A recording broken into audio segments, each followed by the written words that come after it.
Welcome to the Good, the Bad and the Ugly podcast with me, Tony Morell, and this week's special guest is Jon Wedger. We're really looking forward to Jon sharing the good, the bad and the ugly. How are we, Jon? All good, thank you. Look, I'm easily bought. Cup of tea and I'm here. So, Jon, we've been trying to get hold of you and trying to get you on for I don't know how long, and honestly, I've followed you for a long time and I'm absolutely buzzing that we've got you on because, like I say, I followed you. I find you very interesting, your views and your content for a good few years now, and honestly, you don't sugarcoat nothing. No holds barred, and in my opinion, there's too many snowflakes.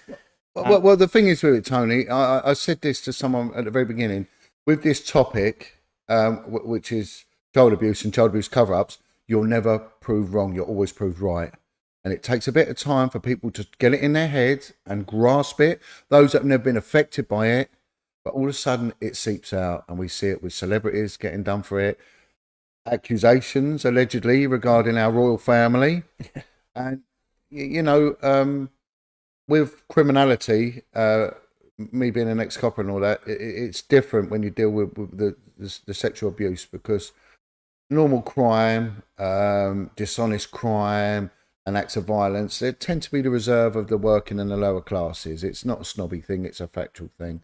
Whereas sexual abuse, sex offending, knows no boundaries. Yeah. It's way ahead. It's the most woke thing going. It's way ahead of any sort of like political agenda, because it doesn't care what sex they are, what race they are, what religion they are, what colour they are. Going on, Jon, doesn't it? It's just like we just discussed before we started the podcast. I mean, it's sickening, and we will get into it. And obviously, you just explaining you was ex Scotland Yard and stuff like that. You must have dealt with some horrific stuff, and it's just absolutely crazy that this still goes on, and we're going to get into it anyway, but I just find it, that's just why I wanted to get you on, because I've seen you on your channel, I've seen you on various other podcasts, but I wanted to put my own spin and my own questions to you. Yeah, of course. But like I say, I want to just start from where you grew up, what school life was like and family life was like. Yeah, so my life started, family from central London. So London being a big place, there's not many people. They all tend to be from the East End or the West End. I'm from like central Paddington, area called Paddington. My dad was a black cab driver. He was from Italian migrant family. My mum, again, a Londoner from the same area. She was just a mother, really, a hard-working mother. And then there was an incentive to get families out of the inner cities and move them out to what they called the Green Belt. And they set up these satellite towns around London. So you had, I think, Hemel, Harlow, Hatfield, Slough, and they were basically overspill towns. And my parents bought a place out there, but for some reason my father didn't really commit. So he became a bit of an absent father. He wouldn't leave London. So he spent his whole life in London, really. And so to start off, we would see him, and then we didn't. And my mum was a very resilient woman.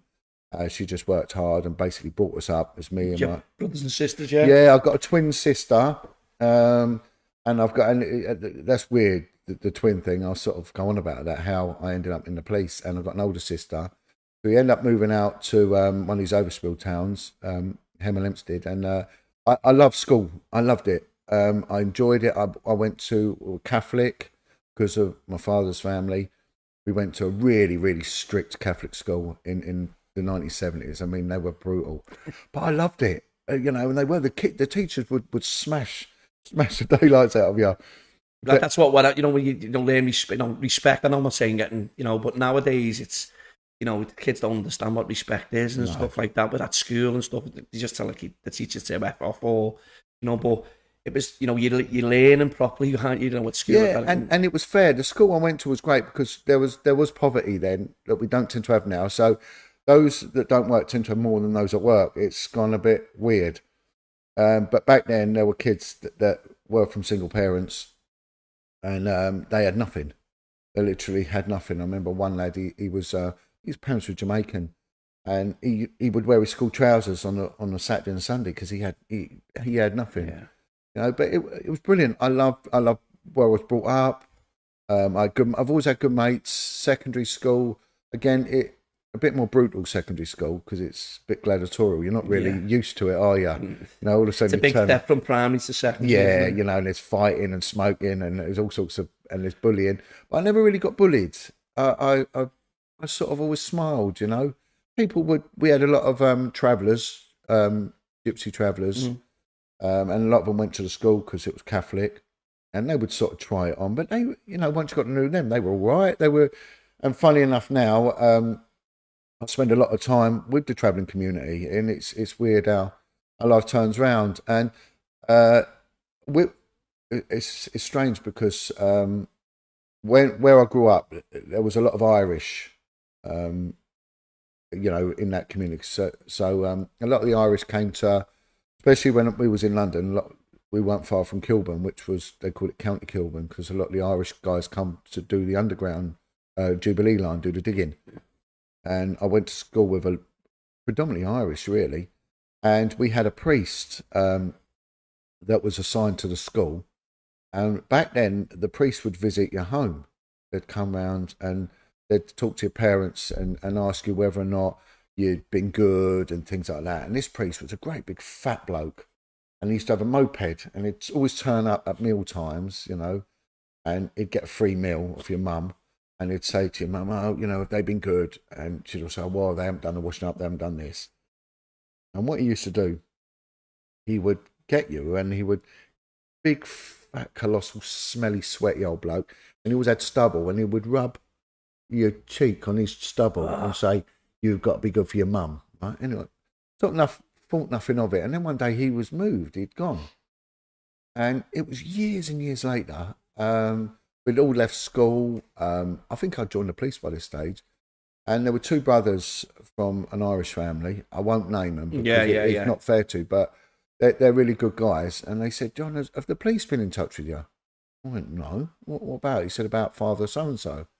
I went, why would he be in touch? This was like in the 70s. He said, did he come round your house? And I went, yeah. He said, did he do that thing with his stubble? And I went, oh, yeah, he did. And this boy says to his brother, see, John used to have his knob rubbed all over Father so-and-so's face. And I went, what were you on about, my knob? He went, I said, no, we used to rub our cheek. I went, no, we used to pull me and my brother's pants down and take us in the room. And it turned out he only did it to the Irish families because of the compliance, the complicit nature, you know, the submission that the Irish had towards a Catholic church, you know. And it was only when you look back, because of the work I got involved with, and of course we'll get to that in the timeline, but going back to the schooling, that no one knew, and they just thought it was quirky behaviour. And it was just normal behaviour, basically. Yeah, but it wasn't. It wasn't. It was fucking inappropriate. It was a little glimpse into the paedophilic mind of a predatory priest, and it was very strange, you know, how this guy got away with it for so long. So, but I was obsessed with swimming. I love swimming. I was mad for swimming. Was that one of your hobbies? Was it? Like yeah. I was just good at it. I was no good at football. I had no coordination, and everyone was football mad. And everyone was always football, you know. And because I was no good at it, I never really sort of followed it. I was always a loner. I used to like my own company, but I had good mates. But I liked my own company. And swimming was good. It was really, really good for me. And my granddad was an Olympic swimmer.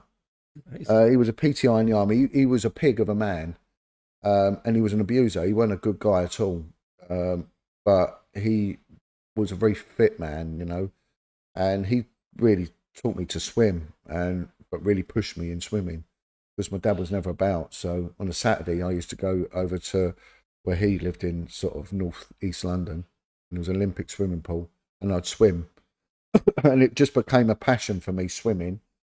I just like being outside. I always had a dog and things like that. I never really got in trouble. You know, we go up to stuff, but not mischievous. Yeah, nothing. Yeah, you know. Yeah. I can remember once one of my mates had built some new houses, and he said to me, "Have you ever smashed a window?" And I went, "No." He went, "Oh, it's really good. You'll enjoy it." So we went over to all these brand new houses, and he gave me a brick, and he threw the first one, went straight through a window. And then we laughed, so I thought, oh, I'll try one. And we done the lot. We just smashing windows. We was only little, you know, and I really enjoyed it. I thought, this is brilliant. And then there was big diggers there. We thought, oh, should we smash them windows? Oh, yeah. We must have done, oh, I don't Grands know. and grands. Oh, unbelievable. And we didn't, you know, realise what we were doing. But that was sort of, you know, the main thing. The other thing that we did as kids, we was obsessed with fire. So we was always setting fire to things. And it don't matter what it was, we used to just burn it. But one day, one of my mates, his dad worked for a chemical company. His dad was, I don't know what he'd done. He brought home this massive plastic barrel, and we called it rocket fuel because it used to, you know, really go up. It was, yeah. I think it was white spirits or paraffin or something like that. You know, but you didn't understand what it was. Yeah, he didn't know what it was, and we'd nicked a workman's lamp because they were building a new road. Oops, don't want to knock that.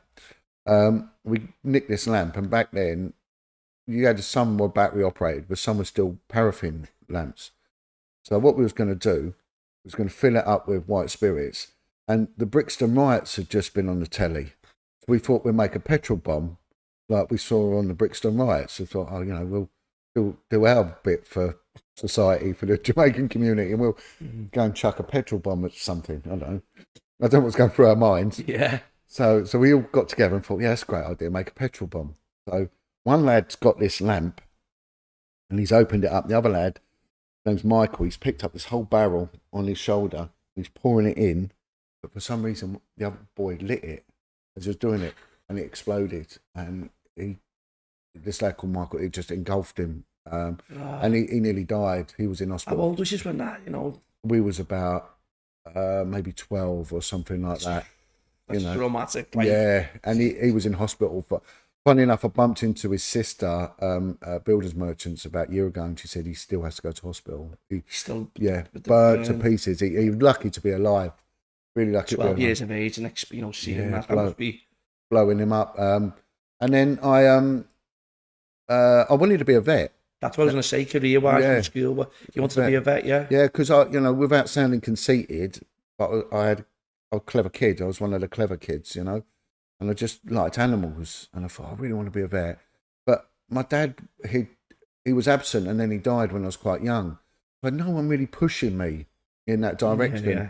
And I got lost sort of mid secondary school years. I started wandering off. I was academically really good for my first 3 years in secondary school, and then it all went off. And I started underachieving. I brought it back for my final year, but it was a bit too far gone. So I left school very early on. I went back to live at my nan's in central London. I went back to Paddington to live, and I become a trainee architect.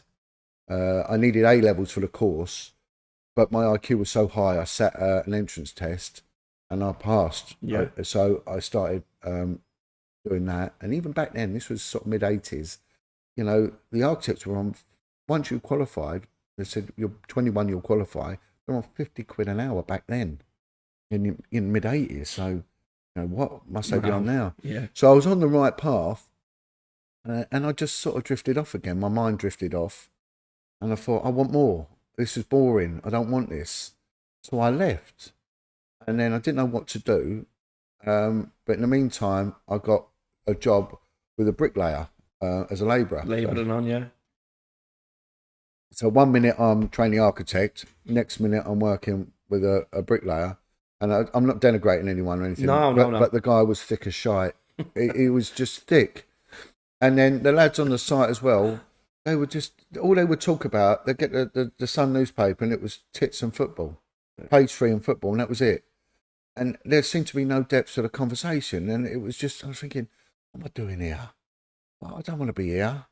And so I didn't really know. And so I left that and I ended up working in a warehouse. I got a job in a factory, a welding factory, and I lasted 2 days. I couldn't do it. The monotony was too much for me. The money was good, but the monotony. Fabricating and all that. Yeah. And so I thought, I'll join the Navy. I wanted to go to sea because I love boats and I wanted to swim. But I'd had asthma for a little bit as a kid, and it come up on my medical record. So the Navy said, no, you come back in a couple of years. And I sort of lost interest in that. And then I got took on by British Telecom as an external engineer, and it was a fantastic job. It was good. It was outside. It was complicated, so it used your brain, but they were lazy bastards, right? So they used to go out to the cafe in the morning for an hour and a half. Then they'd do about an hour's work. Then they'd have 2 hours break. And I'm not a team player, so they'd go back to the depot and play snooker. And I think, I can't do this. So I used to take the van and go swimming. I started swimming again, so I could swim for an hour every day. So it lasted for so long because I could swim. Yeah. And then I started doing diving, scuba diving.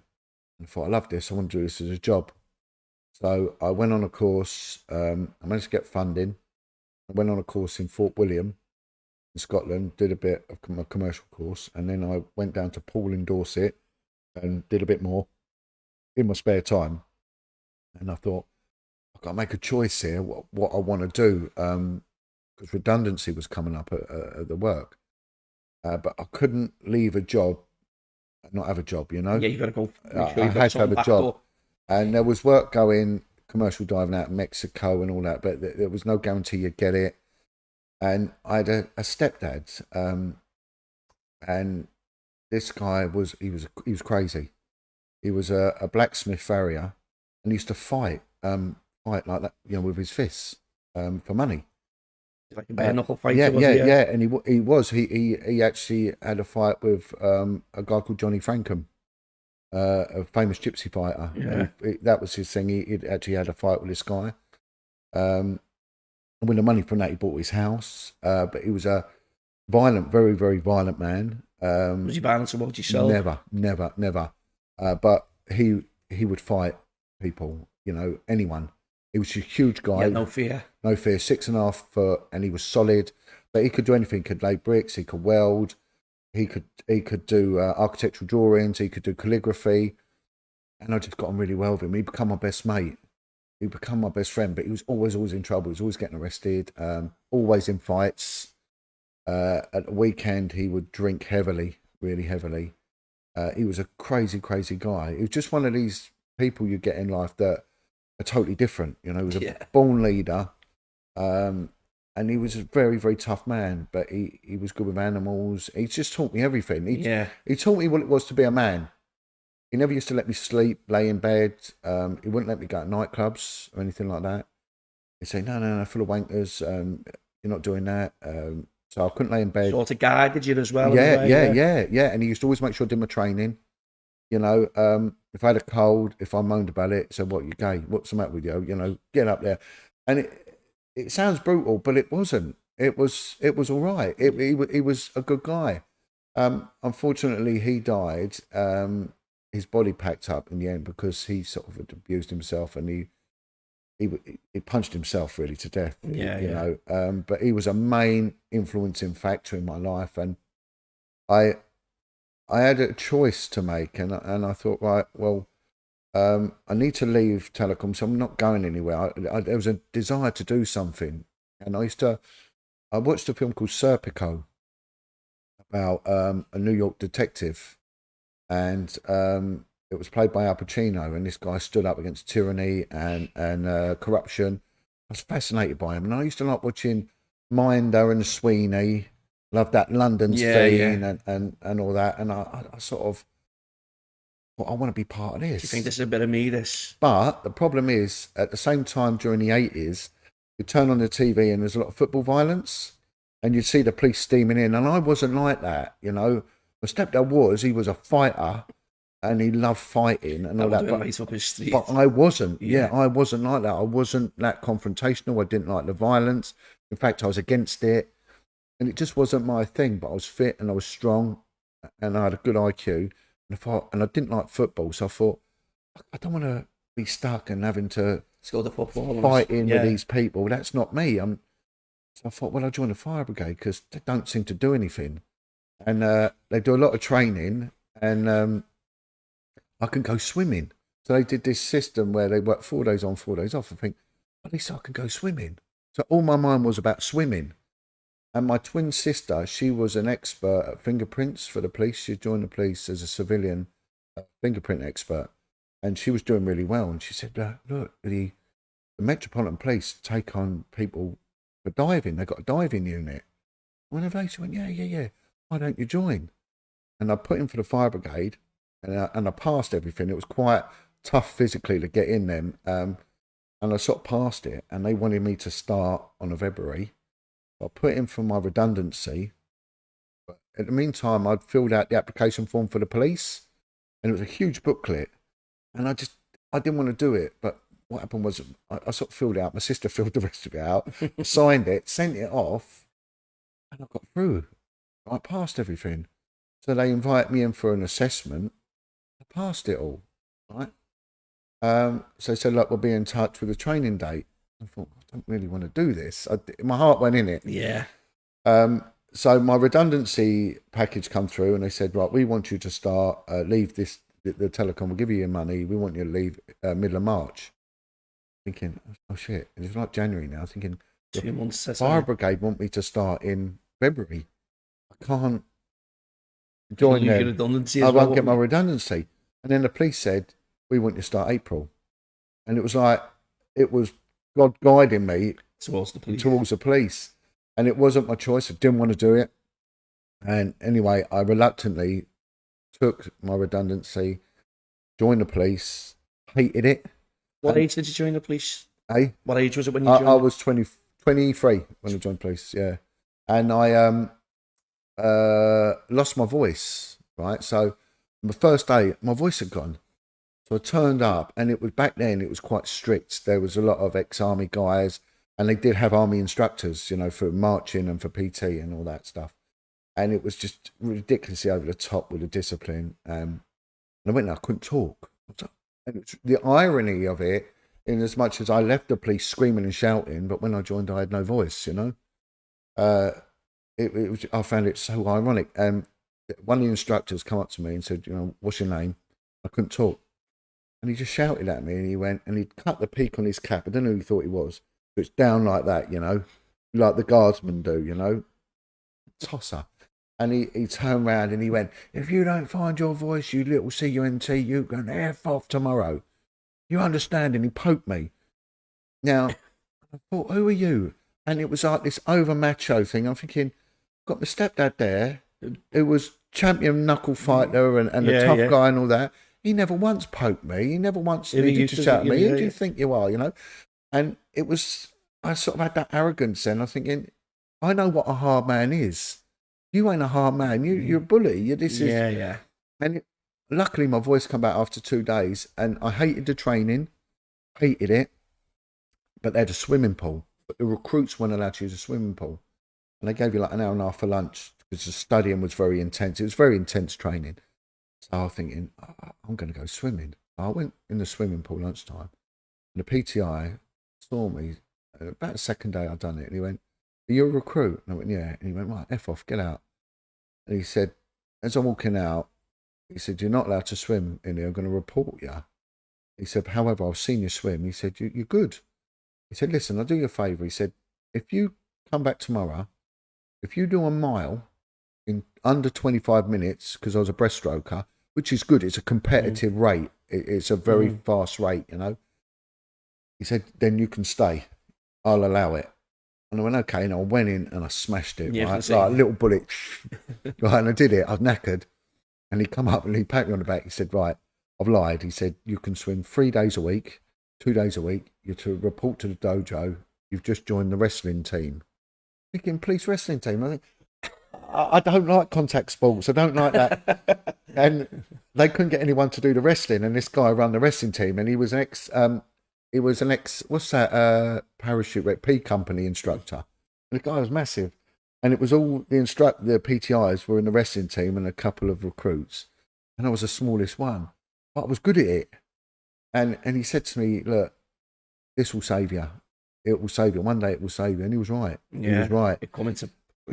And I did the wrestling, and I become good at it, and I got in with the PTIs, and it saved me because I hated the training. There was an instructor there that hated me.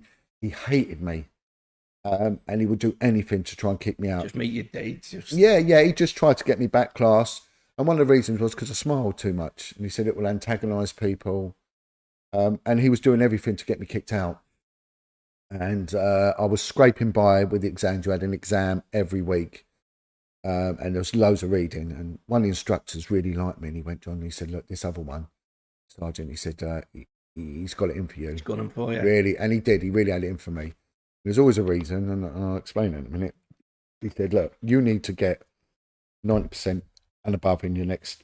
He said, he can't touch you, right? But if you carry on just getting by, because I was just getting by, you know. Just the ball, yeah. Anyway, I got like 98%, top of the class, you know, and this guy he was gutted.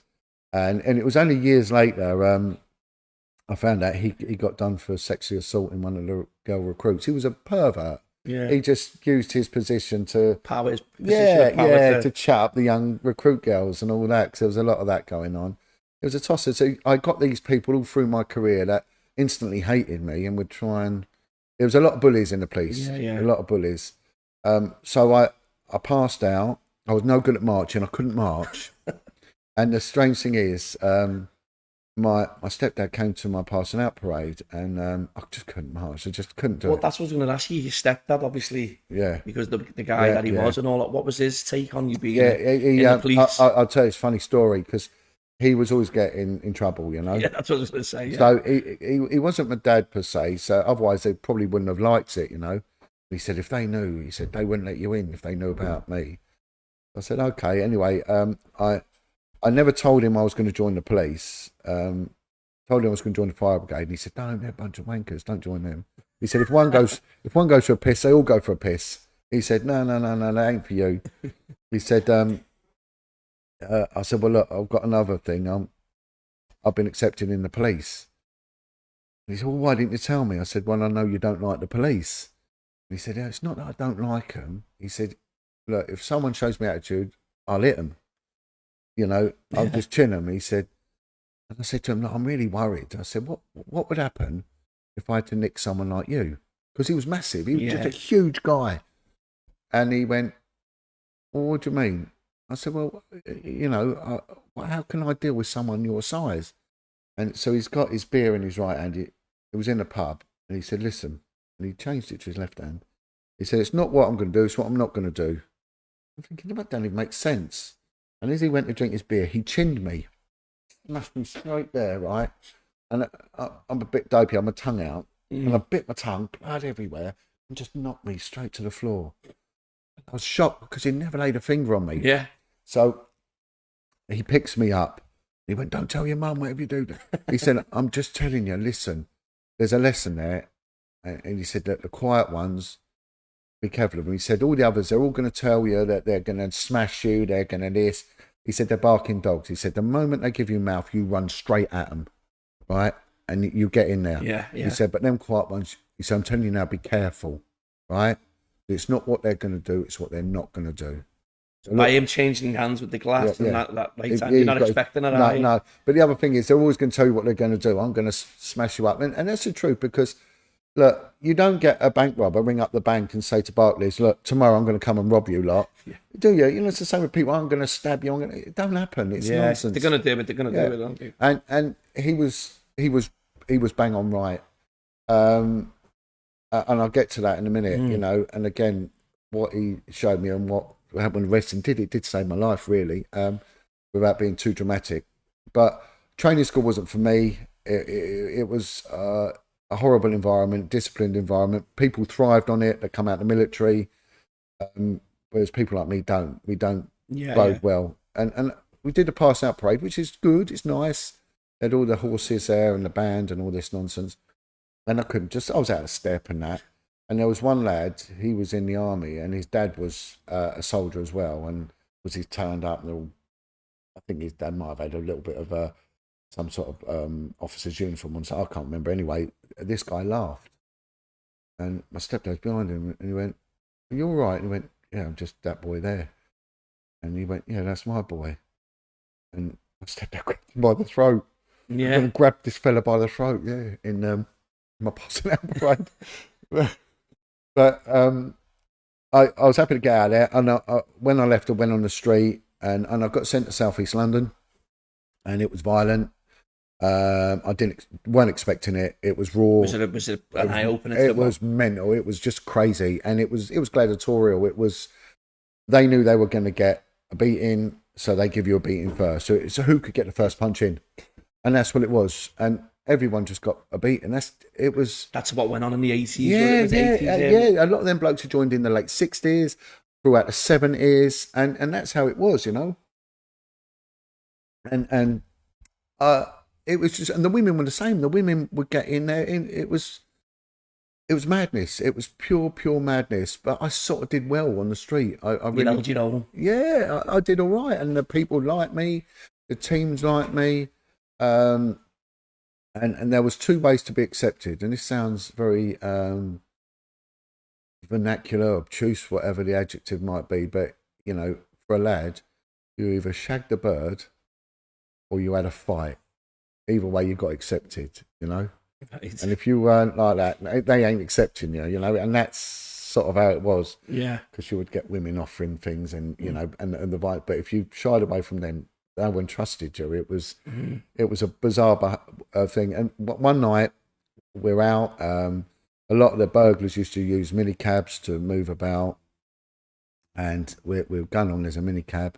I was with a guy, and he was an exceptional copper. He was a fantastic copper, real street copper, and he was brilliant, intelligent guy as well. Knew everyone, and he could fight and he could run. He did marathons, and what he used to do was, if they run from him, he'd run behind them, and he'd be clipping them around the head, and they'd be like looking back, and he used to keep clipping them around the head, and he'd say, "If you keep making me run, I'm going to batter you." He said, "If you stop now, you'll get half a beating. You make me run, you're going to get a full beating." And in the end, they never run from him. They knew he was going to catch him, and they were like, but they had respect for him. And there were two lads in the minicab, and he said, "I'll take this one, you take that one. He's wanted. I'm sure he's over the side from prison." He said, "Be careful. He's a bit lively." I went, "Oh, okay." So get him out, and this fella's there, and he was calm. He said, "Listen, I'm just going home. I just had a drink. No problem. I was a bit naughty in my youth, but now I'm not. You know, check me out on your little radio, son." He said, "You know, I'll come up as previous, but I'm not wanted." I went, "Okay, what's your name?" And he's give me a false name, a black name, yeah. And as I go to do that, he headbutts me straight in the face, bang, blood everywhere, and he goes to run, but I grab him, and we end up wrestling. And wrestling comes. Yeah, and of course my colleague there is with his friend, so my colleague then instantly sees that, smashes his mate, so they start fighting. His radio's gone flying, mine's gone flying, you know. You can't call for help. Anyway, my mate managed to get for help, and I'm fighting with this guy, and we're fighting. We're really smashing into each other, and in the end, he gives up. He went, I've had enough. I went, okay, so get him sat down, get him handcuffed, and let him have a cigarette. And I never used to smoke, but I started smoking in the police because it was currency, you know. They used to call it a salmon and trout, a snout. So he said, "Can I have a salmon, Governor? Can I have a salmon?" I said, yeah. And he said to me, "Listen," he said, "you know, you're only a little lad." He said, "But you've got some heart." He said, you did really well there." He said, "I want to shake your hand." And he said, "I'm sorry about that." And I said, "What?" And I looked down, it was summer, and I was covered in blood. It headbutt me. And then the van turned up. They used to have these Sherpa vans, like the old post office vans. He gets thrown in the back. And then I get taken in the car back to the police station. And anyway, they get him out of the van. And I'm booking him in. And the custody desk used to just be like a desk like this, you know. And the sergeant was a pig. He was a horrible, horrible man. And he was horrible to me. And I'll tell you what happened to him as well. There's a funny story that happened to him. And he said to me, "What's gone on now?" And I went, "What?" He said, "Look. And there's blood everywhere." He said, "You go down and change." He said, "Did he do that?" And I went, "Yeah, but it's all sorted. We've dealt with it." And he went, "No, it don't work like that, son. I want you back here, showered, clean, new shirt, 5 minutes." And by the time I come back, they'd smashed this bloke to pieces and broken his arm. Absolutely fucking destroyed him. After, like, you said, dealt with it. And then what they did was they get their evidence books, and the other lads get their evidence books, threw it at me, and went, "Copy that." And that's how it works back in the day. Now, I'm not saying I did. I'm not saying I didn't copy it. Yeah. You know, and it goes to court, and this guy, he stands in court, and my colleague gives his evidence, and of course I give my evidence. And I'm not saying it's false. I'm not saying it isn't, right? But this guy, he looks at me and he shakes his head, and he gets birded off. He gets prison. And he looked at the judge and he said, "See him." He said, "I thought the police had changed when I met him." He said, "I liked him. He was a gentleman, and he was honest." And he said, "Son, they've corrupted you." He said, Is that what he said in the court? Yeah, in the court. Anyway, thought nothing of it. He goes away, and you get awarded money, right? So when you get damages, is it or something? it's like 50 quid or something. But what you've got to do with that money, you've got to buy everyone a drink. So they just piss it up the wall for you. You've got to take your whole team out and get them drunk. You get awarded any money. That's how it works. The drinking culture was massive. I was going to say, was it a big culture? Huge drinking culture. So what they would do, and I'll get back to how this story ends, it don't finish there. They'd say, right, we're going to the pub tonight. You all have to go. If you don't drink, that's it. You ain't going to have a career, you know. And they used to say, right, who's driving? And how it used to work was, it wasn't really the sergeants and the inspectors that run it. It would be the more dominant PC would run the police. So you'd get a real dominant alpha male. He would really be in charge. And you put your hand up. You said, right, if you're driving no more than 4 pints, and that's, 4 pints. You know, it's over the, yeah, of course. And of course, it always went over that. Yeah. And then one night, I was living in the area where I was working, and that's a big no-no. You shouldn't do it. And the truth is, I was seeing a girl that lived on one of So you were drinking in the area? There was, yeah, and I was seeing a girl that lived on one of the estates, and it was rough, the big high-rise estates. And I went down to get some milk for a cup of tea. And I went into the all-night garage. There weren't many about then.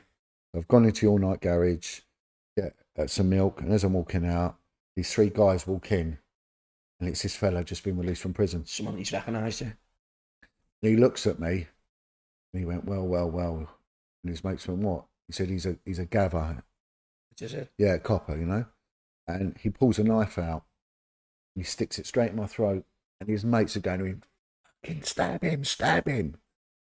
And like my world's collapsed. What can I do, And I'm empty. I didn't know what to do. I froze. I just froze, but I didn't panic. I didn't cry or anything like that. I just thought, I've got to accept it. He's going to stab me. And his mates were screaming at him, jerk him, go on, jerk him. And he looked at me, he said, I ain't got to, have I, son? And I went, no. He said, listen, don't be like them. You can be different. You know that. He said, don't. And after that, I would never do that notebook thing ever again. Not that I did anyway. No, but I did anyway, but it changed me. It really changed me. And it taught me a bit of integrity. And this is sort of like a script for my life. These bizarre lessons that get learned from the most unlikeliest of teachers. And he looked at me, and his mates wanted to smash me up. And he went, no, he's all right. He's all right. And he just said, don't be like them. Don't be like them. Don't be like them.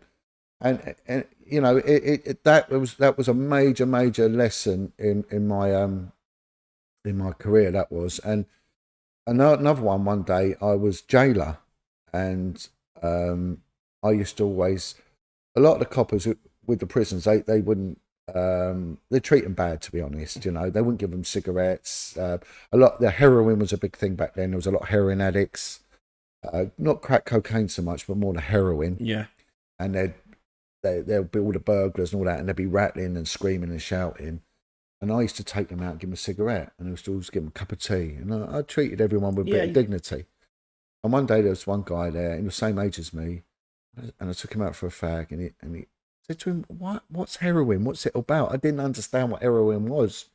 I knew what it was, but I didn't know why. Why he took it. And he said, if you'd have had my life, you'd do it. I went, what do you mean? He went, I was an orphan. I was brought up in a kids' home, and they raped me.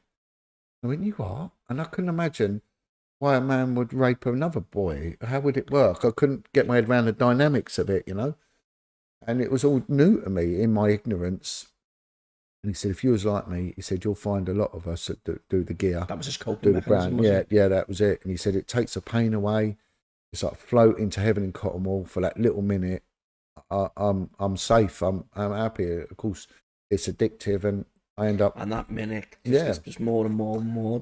And that was another defining moment. I thought, because the child abuse investigations were really for women. It was, that's what you. Women. Yeah. That's what you're told. Oh, the girls are told you can always go into child protection, and they basically did nothing really. I'm not denigrating the women that did good work, but on the whole, it was pushed down and seen as a lactating mum who's come back from maternity leave, give her a job looking after silly kids, and the same attitude had to domestic violence. It just weren't taken seriously. It just wasn't, and that's just how it was. I can always remember going into the domestic violence unit of the NIC, and one girl's looking through the files, and it would just be two women in this office, and she said to me, you know, half these silly bitches deserve it anyway.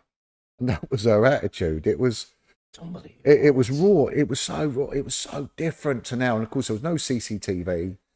So violence was just commonplace. It was just a commonplace thing. I started getting in trouble because I would, if you're a leader, you lead from the front. Unfortunately, in the police, there's a lot of this "follow me, I'm right behind you" attitude from the management. You don't agree with what they're doing. Yeah, well, I never really had a problem with the violence. It sounds awful. And there was other games. I never really had a problem with it. It was just one of them. It was like a game. You play that game, we play this game. And you'd go into a pub and you'd meet up with people and you'd have a fight with them and you'd have a drink. They'd give you a pint and you buy them a pint. And it was like, next time you win, we'll win next time. And it was cat and mouse. So there wasn't that hatred that we had. It was just they lived their life, you lived your life. Never the twain shall meet. And you didn't. You lived in your bubble, but your world becomes very small when you join the police. Your civilian friends, they go away because no one understands. The shift pattern is very demanding.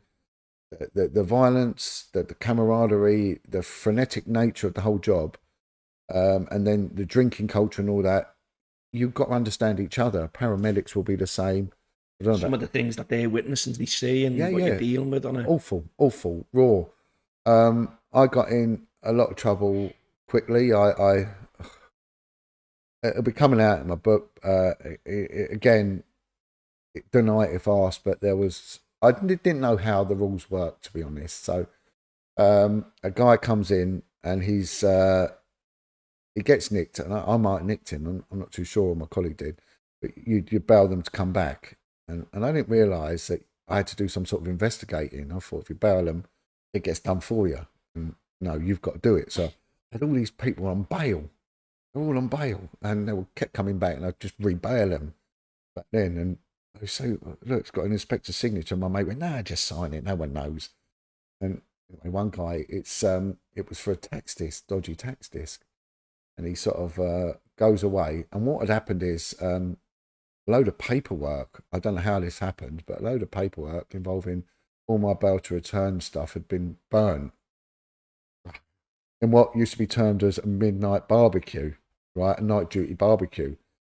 And again, I don't know if this happened or I don't know if it didn't happen, but there would, every now and then, this dustbin would come out and paperwork would be shoved in it and it would just be burnt, you know? And some of mine ended up in there. I don't know how that happened, but this guy folder may well have been part of that, and the case has sort of been dropped, you know. And he was like, I said, no, it's been dropped. And he went, all right. And he worked for the fish market, Billingsgate Fish Market, and he went, do you like fish, John? I was like, yeah, fish is all right. I went, I look after you. So he used to come in from work every morning, come in the station and drop off like a whole cod or a whole, you know. Yeah. And this is for John. Anyway, he gets nicked for drink driving. So he comes in, demands to see me. He went, John, I'm up for drink driving. Same agreement. No agreements in it. Yeah, I said, what you want about, mate? And of course, my inspector's behind me and this sergeant who don't like me. Gone. Yeah, and they're like, what's going on here? And he went, I said, mate, I can't, what do you expect me to do? I can't do nothing. And he's got a big salmon in his hand. So he picks up his salmon. He went, right, well, you can fuck off in future with the fish. And he throws a salmon at me and it knocks me over. It was surreal. And of course, I was in a relationship with a girl on the estate whose dad was inside for murder. So that didn't go down too well. I ended up having 2 kids by her. You know, so, and it was all coming on top. And I thought, well, easy come, easy go. And I was ready to leave the police anyway. I'd had a gut load of it. And so this sergeant decides to make a case, right? So I'm up for taking a gratuities, what was it, insubordination, all sorts of things it lumped in, right? Because basically in the police, the discipline regulations are so vast and wide that you can get done for anything at any time, you know? So he's put this case together to get me kicked out, and I go before a discipline panel, and they read out the evidence. And they read out, and there's 2 senior officers there, and one couldn't stop laughing. And this sergeant's going on about this salmon being thrown and all this. And this guy's got his head in his hand, and he is, honestly, you can see him, and he's just crying with laughter. And this sergeant shouting, and he went, yeah, okay, sergeant, can you leave the room now? And this bloke, honestly, takes his hand out, and you can see tears coming down. He said, son, look, unfortunately, this isn't the 1970s. He said, I would have promoted you back then. He said, look, I like you. He said, you deserve a second chance. It looks like none of this was done maliciously or with any criminal intent. I said, sir, I just didn't know how it all worked. He said, I get it. He said, you're a good lad, and I think you're going to have a good career. He said, look, we're going to move you. And he said, we're going to move you to Peckham. And I was in the next station to Peckham. I said, well, it's only down the road. What's it like? He went, yeah, it's pretty similar to here. He said, it'll happen again, won't it? I went, probably. He went, right, where are you from? And I said, well, can I go to Paddington? I'm from Paddington. Yeah. He went, yeah, okay, Monday morning you start at Paddington, right? That's it, clean slate. And he said, off you go, son, and good luck with your career. But they didn't have any room at Paddington, so he sent me to the West End. And then I went to the West End. I got into CID at the West End. But the station I went to, there was so Paul Condon, the commissioner at the time, was reviewing all the corruption that had gone on. So it was endemic with corruption, the police. And so they decided to lump all the officers under investigation for corruption together in one nick, all the CID officers, from the regional crime squad, from the flying squad, from the murder squad, the drug squads, people. And they were involved in bad things, some of these were, and these were guys who were in the flying squad in the 70s and things like that. They put them all in this one CID department. And then they shoved me in there at the same time. So I ended up in this massive... Part of this big. And they thought, because I just appeared... Thought you would have... Yeah. And it was also a place where they put gay and lesbian officers, right, that were struggling. They put them all in, and they tended to do that, put gay and lesbian officers all in one nick. So there was a rumour that if you went to this station, you was either bent or you was bent. It's okay. Yeah, so they said to me, are you bent or are you bent? I was like, what do you mean? Well, anyway, no one, I said, no, I chose to come. And they went, no one chooses to come here. So I ended up in the CID because I'd only had a couple of years in. My paperwork got mixed up and they put me down as having 12 years in. So they put me in the CID. And I know we should end.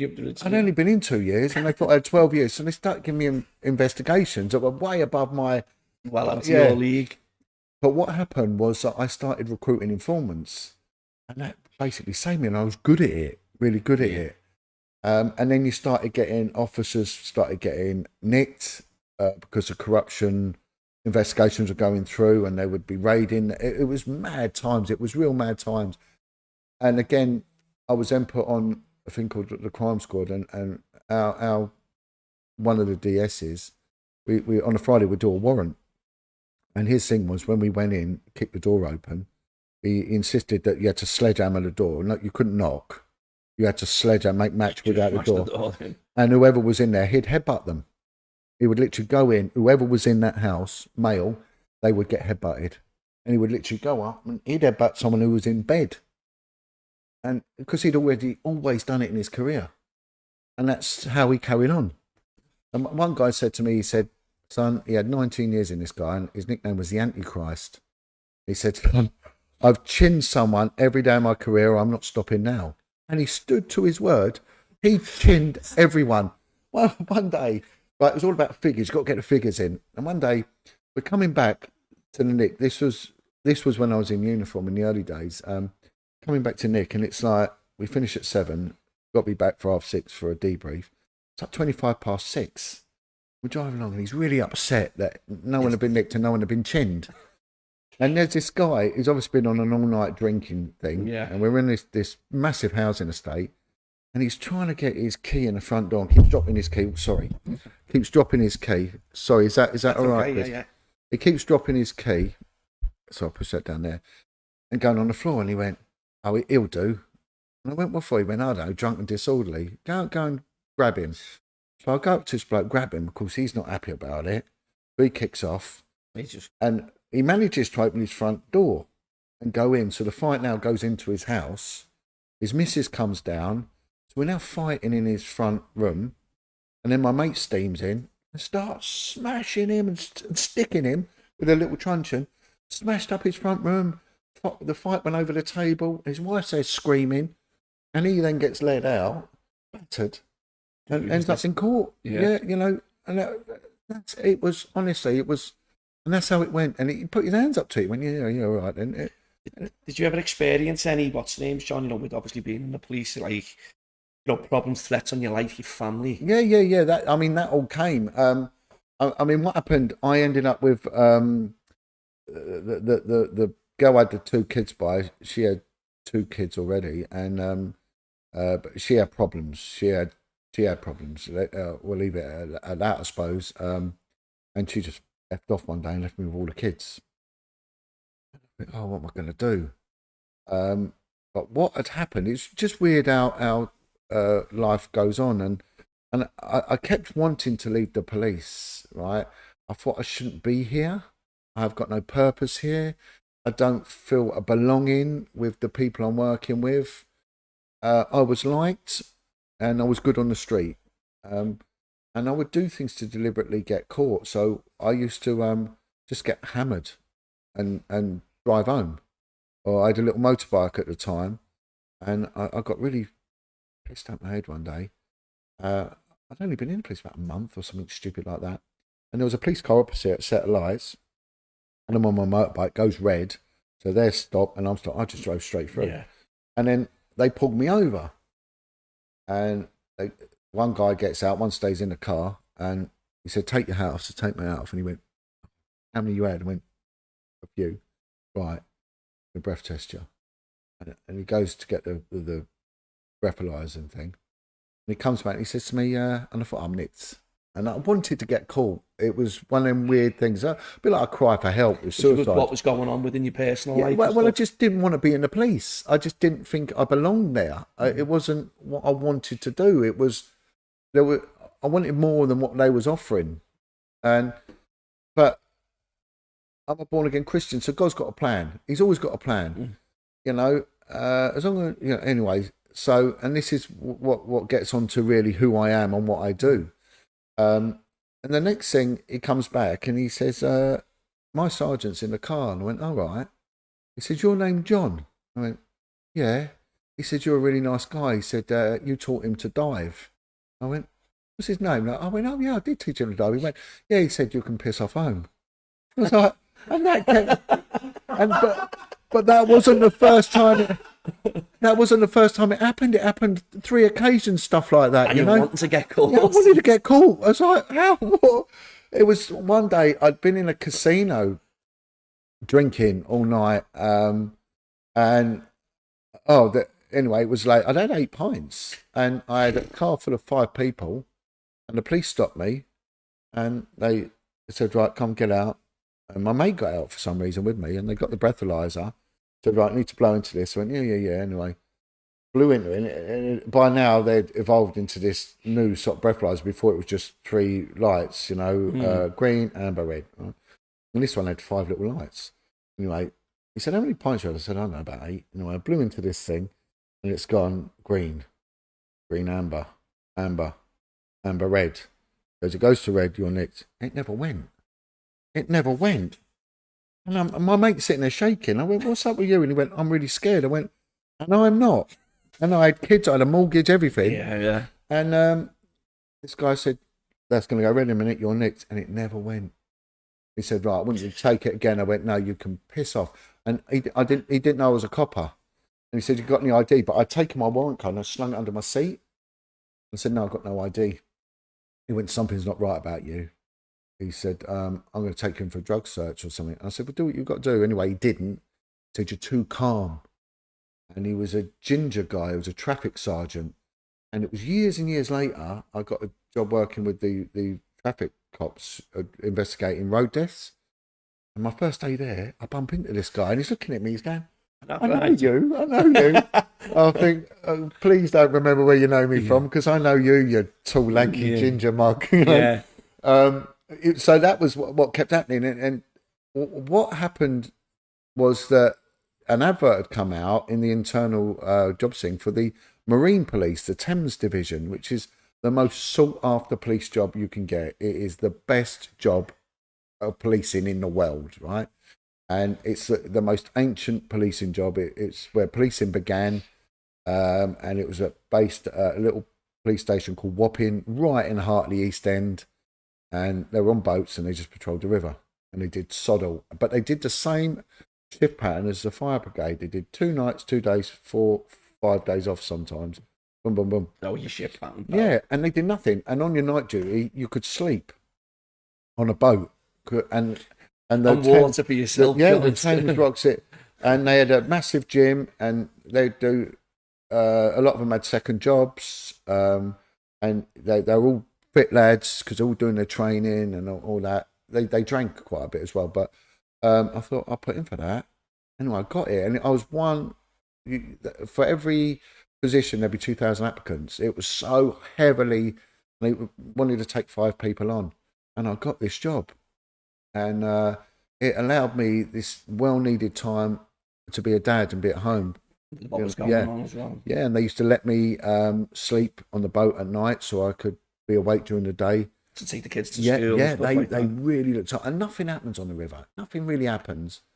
But it was a very, very strange place. And they had, because it was a port, every port has to have a special branch.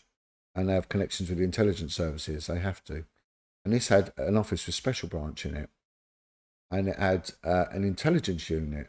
And this guy, and very Masonic as well. This is where I first got in sort of connection with masonry and policing. When you specialise, you really, really come across it. And they had a guy there who was a sergeant, and he was probably one of the best guys I've ever worked with. He was the intelligence officer, and he'd come from a busy street unit, and he'd been placed in this sleepy little hollow. He had lots of information coming in, and I went there, and it was difficult times for me because not much really happened. And I've been partnered up with a guy that was an ex-special forces fella, and we worked really well together. We were doing good, you know, and we started nicking people, and it was pretty much unheard of. They really didn't want you nicking people because it upset their routine, but they were all right. And one day I'm walking out, and this sergeant calls me into the intelligence room. He said, come in here. He said, I need you working with me. He said, you shouldn't be with them lot on the boats. You're different. He said, I've seen you. You're good at what you do. I went, but it suits me with my kids and that. Yeah. He said, I get that. He said, but come on, work for me. I'll sort it all out. I need you for an assignment, long-term assignment. I'm going to second you out. He said, you're going to be working for the paedophile unit. I was like, okay. He said, look, there's loads of pedos on we're getting info. They're on canal boats. They're everywhere.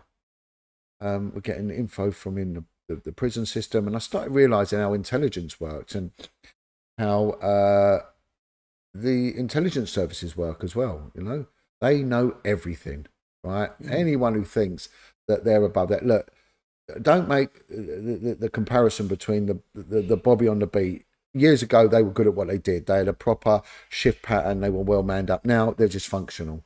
They can't even nick themselves shaving now. They're useless, dysfunctional, and they've deliberately done that. They want everything corroborated by CCTV now. They don't take anyone's word for it. 80% of all reported crimes get written off. 80% of all reported crimes. It's a disservice to the people of this country. And it's deliberately been designed to be like that. They are useless. So my advice to any criminal, not that I should ever promote it, you know, carry on, because there's a chance you getting caught will be down to your stupidity, and that's it, or CCTV. Because other than that, they are not going to investigate anything. That's what I was going to say, John, because like the problems in today's policing, you know, failings within the policing, like I know you just touched on it, this is why a lot of people don't have faith in the local police, or and I'm not saying all police are. Do you know what I mean? No. I'm not saying that, but this is what people have a problem with. Right. When you look at old buildings, for example, just to bring a simile into it, you see the trade crafts that gets instilled in things like the City and Guilds institution and in building colleges, and then you get a standard that has to be met for things to be certified and signed off. If it's not met, then it can't be signed off. And the same with an MOT; it's got to be to a certain standard, and you don't have substandard work. But there is no guidance like that in the police, and those that had that old trade craft of investigating, because it was a skill and it was a phenomenal skill, they've got rid of them all and they've not replaced them, and they've not made it a career. Whereas before, when I joined, once you were in, you passed your probation, you were there for 30 years. You weren't going anywhere unless stupidity and corruption pushed you out. On the whole, you was bulletproof. Now that's gone, and they've sold off buildings. They've not got that interaction with the police, and they've got rid of all experienced officers. Well, that's what I was going to touch on, because police like who come into, who join the force now. No disrespect to anybody wanting a career in the police, and I'm not saying that, but like you're saying, the people who have been experienced, who've been in the forces for 20 years or 30 years, they're being trained by someone maybe over a Zoom or something, and whatever. It's not. It's not. To me, the institution that is policing has gone. Whereas when I joined, they wouldn't let you drive a car for 5 years. You couldn't do the driving course for 5 years. And the CID, you're lucky to get in there. I was lucky because of an admin failure. I got in there. And there was things like that. It was older and it was traditional. You couldn't even sit at a table with experienced coppers. If you turn up the canteen and you was a probation and you sat with the experienced one, they'd throw your dinner on the floor. They wouldn't allow you near them. Whereas now, 2 years in, they're the senior experienced copper. They don't know anything. And you see it all the time with these auditors that go out. I don't like these people. I think they're nerds. I think they're weirdos that go out and they accost any public servant and they say, who are you? What's your officer? These are geeks, these people. They put drones out. They're weird. But when they do talk to some of these coppers are clueless and they're lying as well. They lie. They don't know the legislation. But, when I joined, of course, I was lucky to have the back end of serious career coppering. But, I was on this thing and they were getting intelligence through that if you want to not be caught being a paedophile, because the registry had to come in, get on a canal boat. This guy said to me, look, get on the canals. We know of 2. Just go to work on them. So I went with this ex-Special Forces guy, and we basically were given the whole inland walkways network, not of London, but of the UK, to look for paedophiles. So I was told, if I find 2 more within 3 months, they'll be happy. Within 1 month, I found 90. I then become a single point of contact in London. Just in London? Yeah, and some of these were dangerous criminals. And I then started going to intelligence meetings, various secure buildings, which again, it fazed me. There'll be like a porter cabin on an old runway field, and there'll be someone from the military intelligence, there'll be someone from the travel service intelligence, from the NHS intelligence, post office intelligence, all to do with paedophilic information. And that it was incredible, this whole world of the intelligence services. And I realised this is phenomenal. They've got a lead on everything. They know what goes on everywhere. And I was doing so well at this, and the info was coming in from all around the world, people running off on boats and get stuff from the Falkland Islands and from Jersey, from France, and a serious traffickers of children. And one guy, he would set up respite care for special needs kids, and he was planning on mutilating a child, raping and mutilating a child, and people were giving these kids to these freaks. And at the same time, the BBC had brought out a program called Rosie and Jim, these 2 little rag dolls that live on a canal boat. Yeah. So kids were thinking canal boats are brilliant, and these pedos were putting little Rosie and Jim dolls on their boats. And anyway, it was massive. So, but the info started getting higher and up the food chain. So we then got information about a guy that was to do with a Home Office, but he would write the blueprint on how to bring up kids in care. And he was a paedophile. He got convicted of paedophilia. There was politicians were named, and it was getting bigger and bigger. So I go to a meeting one day, and I'm in Scotland Yard, and this detective from the paedophile unit gets me. He's John. And he said, I've got to talk to you. He said, listen, in any other form of policing, if you're good at your job, you'll fly, your career is made, right? But not in this. This is different. Was you part of Scotland Yard then, John? Yeah, well, that was my secondment to it. I was later to go into Vice, which was classed as a specialist. And I did work out of an office for a small period of time in Scotland Yard. That's where the term comes from. It's the structure. The headquarters would be in Scotland Yard. The uniformed policing would be at police station. And then the detective agencies would have their headquarters in Scotland Yard. That's where you know, but on specialist units only, of course, not local policing. And he said, look, in any form of policing you do well, here it's different. He said, on 2 occasions, we had, and he named a politician who was very, very high up in Thatcher's cabinet. He said, we had him twice. Now, this politician, his wife, always proclaims he's an innocent man and has gone on the suit. The bloke was a paedophile. He's dead now, you know, against young boys.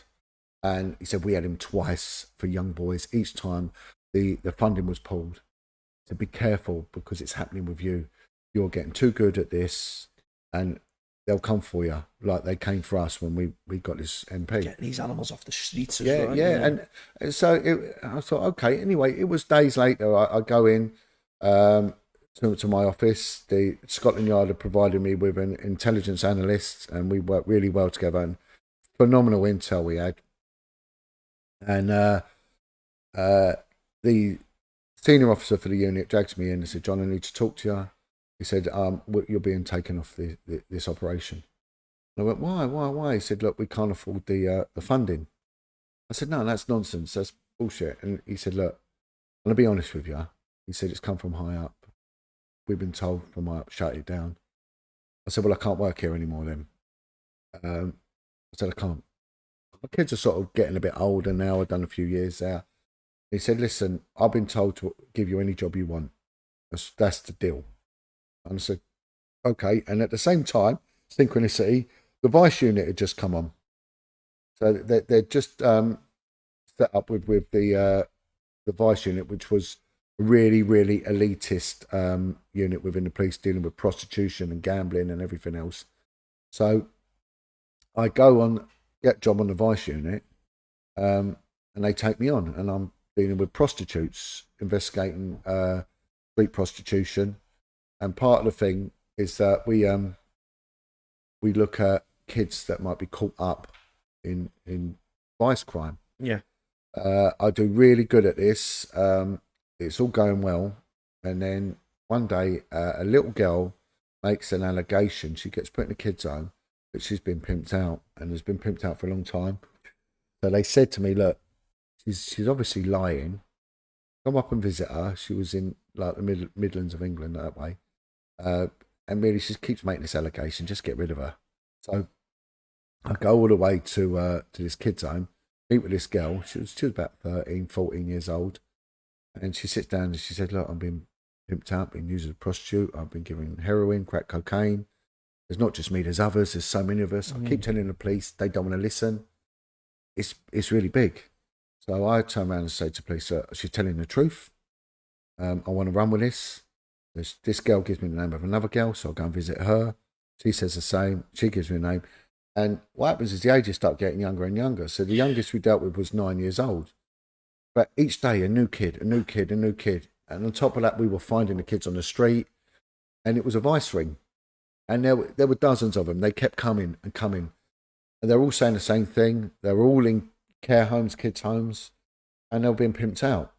They were being sold for drugs, for crack, for heroin. They were also taken to posh restaurants with wealthy Arabs. There was women involved in pimping them out as well as men. One of the clients was a judge. There was a copper was named. There was a celebrity named, and it got big. So I put all this intel together, present it to the senior management, because there was only 2 of us working on this. I've got to blow my nose. There was only 2 of us. So what happened was, I thought, well, if I tell them the sheer extent and how many kids we got, they'll do something about it. So I also went into the archives and found all the old intelligence reports going back 15 years to prove this was a historic, ongoing issue. And I put a report on. I get summons to see the senior officer for the unit, and thinking, no, he's brilliant. We're on board here. He's going to take this seriously. But the opposite happened. He turned around and he said to me, "What the effing hell have you done?" This guy went on to become one of the most senior officers in the UK. He said, "If this gets out, we're fucked. We're fucked." He said, "We can't have this. We're ruined. The job," which is the term for policing, he said, "the job, the Met Police, is fucked, past, present and future. This can never get out, John." He said, "You've no idea what you're dealing with."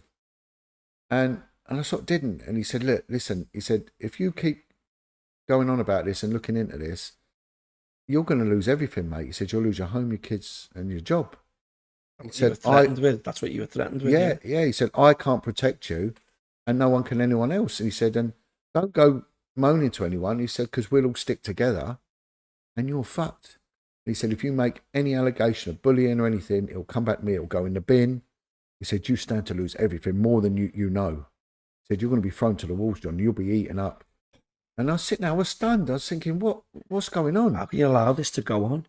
I was absolutely frightened. I was so petrified.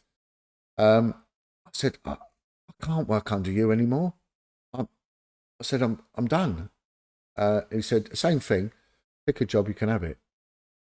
So I was like, and the child protection job had come out, right, in one of the inner city ghetto-y boroughs of London, and I ended up going straight onto that. And he said, "You must never ever look into this again." But the investigation was ongoing. I think we had, on the height of this investigation with advice with 36 kids, it instantly got shut down. That it got scaled down to 2 children. Both them kids were later found dead. After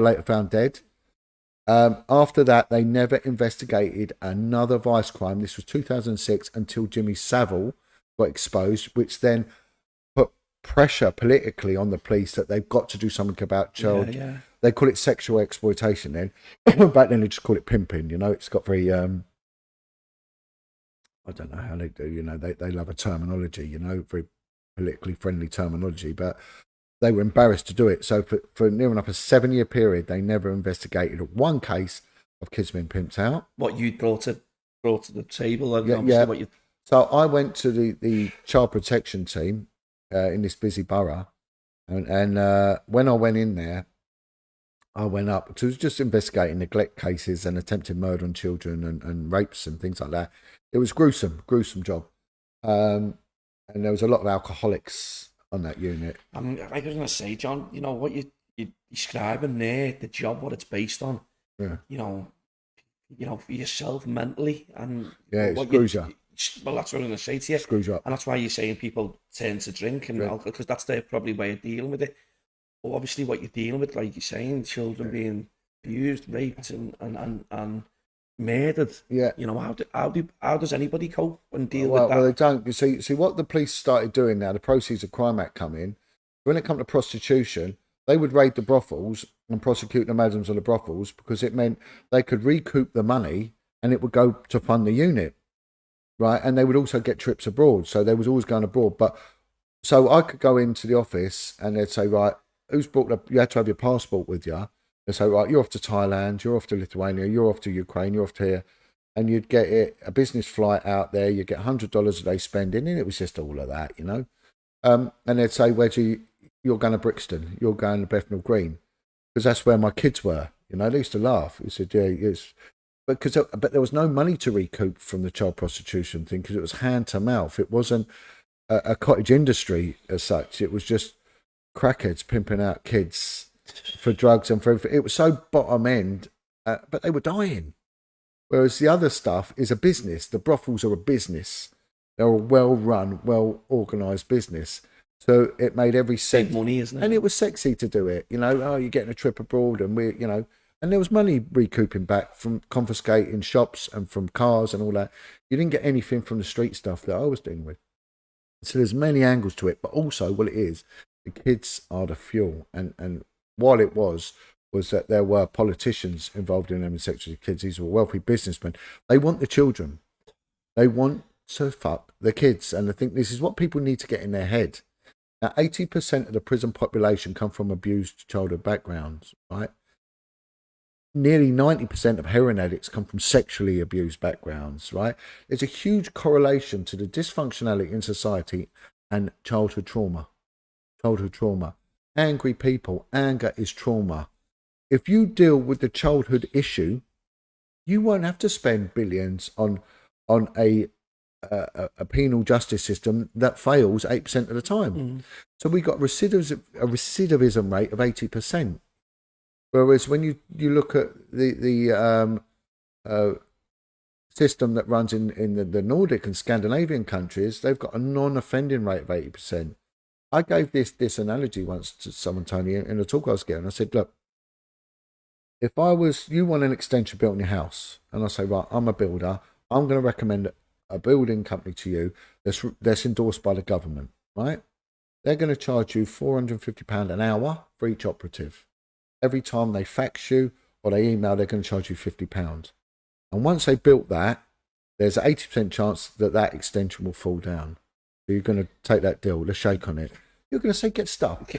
But that is how our justice system works when it comes to neglect and all these other issues, childhood issues. It's the same. It doesn't work. It's crazy, John, because, when the courts, the police, the government, what you want to say, they have sterner sentences for like sex offenders. They don't, for sex offenders and rapists. But for people, the Joe Public who does the IPTV, driving offences and whatever. How does that work? Well, I'm going to get to that. So I go onto this unit and I speak to the sergeant, the detective sergeant, and I say, look, as well as investigating, you have a side job. So one of the jobs there was investigate female genital mutilation, right? One would be, I don't know, one would be unaccompanied minors, for example, kids that are coming in from African countries unaccompanied.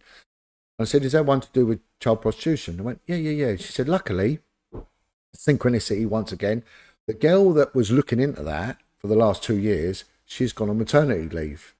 No surprise, that always happens, right? I said, well, how did she get on?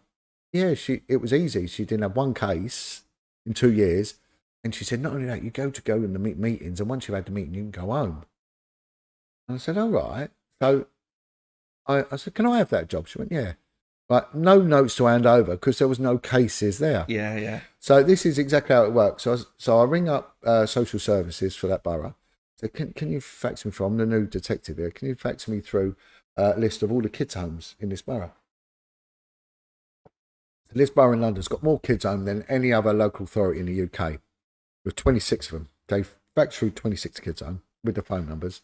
So I got the first one, rung it up, bing, bing, bing, bing. And I said, look, I'm Detective Jon Wedger. I'm looking into how many kids that you're going to lose at the weekend, and that are caught up in crime and that. And they went, right, we've got 5 kids, we lose 3. And I said, you know what happens to them? But I went, yeah, of course I do. So I said, so you lose 3 out of 5? I went, yeah. So 3 child prostitutes. Bring up the next one, literally time level the same, bing, bing, bing, bing, bing. And he had 6 kids, 5 of them were being pimped out. I said, well, what happens? Oh, Thursday, a guy waits at the end of the road, the kid runs off, gets in the car, boom, and that's it. Yeah. I was like, right, okay, what'd you do? Well, we tell the police, fill out the missing persons form, and the police come and pick it up from us, and that's it. The kids usually come back. Sometimes, they're bleeding from their vagina, for their anus, and they're all high on cocaine, crack, heroin, and they kick off, come back on a Monday, kick off, probably till Thursday, and it starts all over again. We tell the police to do nothing. By the end of a week, so within 10 minutes, I found 10 kids. Bear in mind, this lady strumpet had found nothing in 2 years. She couldn't be fucking out. No, it can't be asked. And whereas, so I found 52 kids. So I organise a meeting and I get social services in, they kick off, because they've now got to do care plans for each one. The leading... It's the job though, John. It is, yeah. The leading kids charity, there's two. I can't say the name, but the leading kids charity is in my statement, which is online. I would say to anyone, be very careful who you give your money to, because these charities do not protect kids the way you think they do. Childline got set up, right? Childline got set up by the NSPCC, I think, or whatever it was, set Childline up. In all the years I dealt with child protection, right, bear in mind, we would get maybe 4 or 5 referrals a day. I only dealt with one in all the years that came from Childline. So how many kids ring up Childline? Maybe thousands. And how many money's given to child? Yeah. And how many did we got? One come through, right? Anyway, so I have this meeting and I get in all these different charities and all that. Same thing happens again. I say, look, this is what's happening to the kids, and I had a plan of how to deal with it quickly, and not expedited and not a protracted, covert, expensive way. I had a simple local way of dealing with it. I tried it out and it worked. Brilliant. I was selling them the best item ever in child safeguarding. This Spock single point of contact for this leading kids charity threatened me in virtually the same way as the senior officer did. You don't know, I'm reporting you, you don't know what you're dealing with, you're this. I all get shut down. The next day I get moved. Same thing happening again and again. And what's happening by this time, my mental health is suffering, right? John, I was about to say that, from you're exposing, you're trying to save children, you're trying to, bring these people, these vile, vicious, horrible people to well, I just don't get it. I go to a meeting with, I'm going to name her because this is okay to name her, with Cressida Dick, the former commissioner of the Met Police. At the time, she was an assistant commissioner. And I say, right, I had a meeting with her, meant to be me and her. She sat in this huge desk like Queen Bee, surrounded by all these other women. And again, I've got to be careful what I say, but I think they're all from the same club. Make of that what you want. And the vibe is very against me. And I just had enough by this time. I said, do you know what? I said, I can get a kid out of a care home. I can f that kid. I can get my mate f that kid. I can then make money out of other people f that kid. I'm sorry to bring this terminology in there, but we can't sugarcoat this topic. We need to hit this head on. And I said, I can get that kid to get a friend involved, which is how grooming works, right? This is how the whole system works. They get their kids, their mates to get involved in it. It's like a domino effect. And they get their mates to make allegations against their parents so they get put in care. The girls will do it to their friends. Look, if you come in here, your mum can't tell you what to do, and you get money. And it's the young guys that do it, the young Romeo guys, and then they pimp them out to the older, dirtier ones. It's this grooming thing. And I said, you've not got one dedicated officer to deal with that. Yet if I was to lean over my fence and call my neighbour, it was a derogatory term from someone from Asia. And I said, by the end of the day, I'd lose my home. I'd be arrested. I'd be on some sort of hate register. I said, you tell me how. And do you know what really got me? The moment I said that word, the P word, one woman went like that. I said, we're ruined. I said, because I've just spoken about the dynamics of raping and pimping children. And you didn't? And not one blinked. I said, I say that word and someone takes a sharp intake of breath. I said, we're finished, we're fucked. I said, you've not had one. This will one day come out. I hope that woman one day gets exposed for the cover-up that she's made. I hope there's a class action against her failings. Failings, yeah. And of course, I start sliding into borderline alcoholism, really. But I'm not alone. I mean, I go into the office there, and there was 10 detectives, whereas any other thing, maybe for financial crime, would have 30 with cars. We had 2 cars between us. I remember nicking a rapist and having to take him on a bus to the police station because there was no car available. Put him on a bus. And he made a complaint because I made him go into a newsagent's and top up his Oyster card. Was he cuffed or not? No. I don't think I cuffed him. No, I made him top up. He weren't going to go anywhere anyway. I made him top up his Oyster card, which come out of his own pocket, and put him on a bus. And he said the taxpayer should have paid for that. So I got a complaint. And then they said, what are you doing taking a prisoner on a bus? But whereas if I was on, That's fucking unreal. It's just... and I've been on some of these big inquiries, especially one that was anti-government protesters. You get everything given to you, you know, limited overtime, a car, everything. You hire a car, you get the lot. Whereas when you're dealing with children, you get nothing. It's bargain basement. It's a pound land of. I can remember going to work one day, and I go in there. There's one of the girls. She's crying, and she said to me, I bought a new bed 2 years ago. I've never woken up in it. I wake up on the floor. She goes in, drinks red wine, and collapses. One of the guys, he's got his head in his hand, and he'd done a bottle of whiskey about 2 hours before. And they tried to get him done for drink driving because he had a moped. He came in on his moped, and this is all part of your unit. Yeah. And he was just again alcoholic. So one day they decided that we should have some downtime because there was no downtime. Whereas other units, you always had downtime. You had what they call a chorus day, a correspondence day. We do your paperwork there. It was just bang, bang, bang, bang. Throttle. Yeah, no one wanted to do it, and it was a lot of women on there that had to come home for their kids. So they'd give me all the work, but I had kids. But I used to keep my mouth shut about my domestic situation. You didn't want to know your none of their business. So I just got bang, bang. My kids were left home alone a lot. So one day they said, right, everyone's going to finish at 3 o'clock. We're going to go to the pub and have a drink. So we went to the pub, and the sergeant went, I'm going to buy everyone the first drink. And this girl comes in. He buys her a wine. She gets a wine.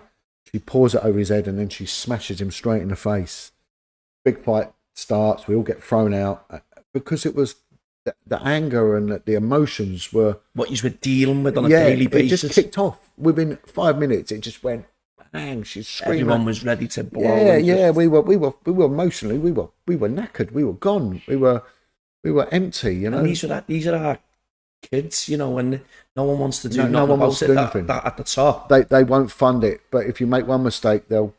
And then what happened was Jimmy Savile got exposed, right? So bear in mind, I had the threats a couple of years before, and then this is the third time now it's been covered up, and I'm suffering. I am suffering. Jimmy Savile been exposed, and then there was a copper, a politician. I went to my MP. He said, "Look, I'm going to put you in touch with another politician." And it was the MP for Rochdale. And this MP said to me, look, I want you to come to a meeting. There's, with the Savile thing, there's a detective in my constituent. She's been through the same as you. So I met up with this woman detective, and she's exactly the same. It's all right. Yeah, shut your mouth and all that. And then I was put in touch with a copper that was a very senior detective in the states of Jersey. A kid's home called Haute de Garenne. They weren't just abusing kids; they were murdering them in rituals, and they found body parts and everything. And this was all covered up. All covered up, and he was threatened as well. I'm thinking, I'm not alone because you think you're on your own, and you're told no one's going to believe you. They're going to shut you down. So whistleblowers are very similar to victims and survivors of abuse. They're on their own until they actually do it, and then others find a spine to come forward. But someone's got to push the ball down the hill. And one day I thought, enough's enough, these kids. And I started then dealing with survivors of abuse outside of work. I started meeting with them. Is that what triggered it, John? And it was criminals, really. I met with probably the best guy I've ever met in my life. Was a guy called Bill Maloney, ex-gangster from the street. Tough little man. He reminds me of like a World War I soldier, British Tommy, you know, would run into machine guns. He was such a brave man. Brought him to care homes, and he become an advocate of what you were fighting for anti-child abuse. Yeah, and I went to meet this guy, and he said, I've been fighting against it for years. I made films on it, John. You've got to watch my films. We've become very close, and he said, speak out, John, speak out. And I did. So I thought, right, enough's enough. Again, Can you remember that day, John, when you just thought... Yeah. Well, what happened is I wanted to manufacture a situation where I had confrontation. So I did my old thing. I'd just start drinking and come into work drunk. And the other thing I'd do... This is where it drove me to. Yeah, fucking... I would take the car out and I'd smoke in it and leave all the windows shut so whoever got it was full of smoke. And I'd smoke in the office. No one said anything, right? It's illegal to do it. I was thinking, please, someone, you've got to accost me. Because I'm ready to. Like, I'm ready to go. And then one day I ring up the corruption command and say, like, I need to speak to a senior woman detective. I've got something I've got to tell you.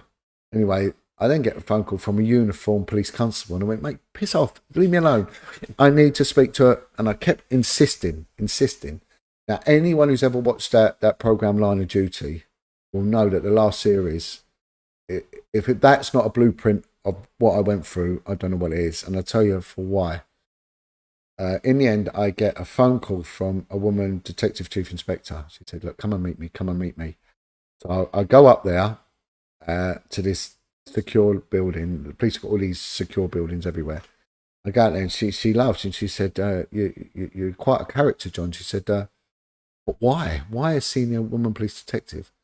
I said, listen, Governor, I wouldn't call her mum because it sounds too much like mum, so I wouldn't do that. I said, listen, Governor, I said, you can't roll up your trouser leg. She sits there and she nods, she went, I got ya. Yeah. And she said, is it that serious? I said, oh, yeah. And of course, on that line of duty, that line is used word verbatim. Well, in the scenario, it's exactly the same. And the woman who was the advisor from police, she was in the know about my case. So that's where that come from. Anyway, so she said, what you got? So I made allegations of corruption against the police. I made malfeasance in the public office against 3 senior officers for what they covered up. They're going to them and speaking to them. Yeah. So they said, right, we're going to deal with this. So they reported it as a crime. It instantly got took away from the Met Police, and it got given to a national inquiry. It was then given to the National Crime Agency. They then ring up these 3 senior officers. So bear in mind, it's life imprisonment, malfeasance in public office, right? And corruption, it can give life imprisonment. So the protocol for something like that would be arrest, an interview, or interview under caution, an invitation in. Will he be suspended and stuff like that as well? Yeah, if there's some proving, then they'll be removed, pending inquiries. But at the very least, they will be invited in, of that seniority, they would be invited in under caution and interviewed. You know what they did?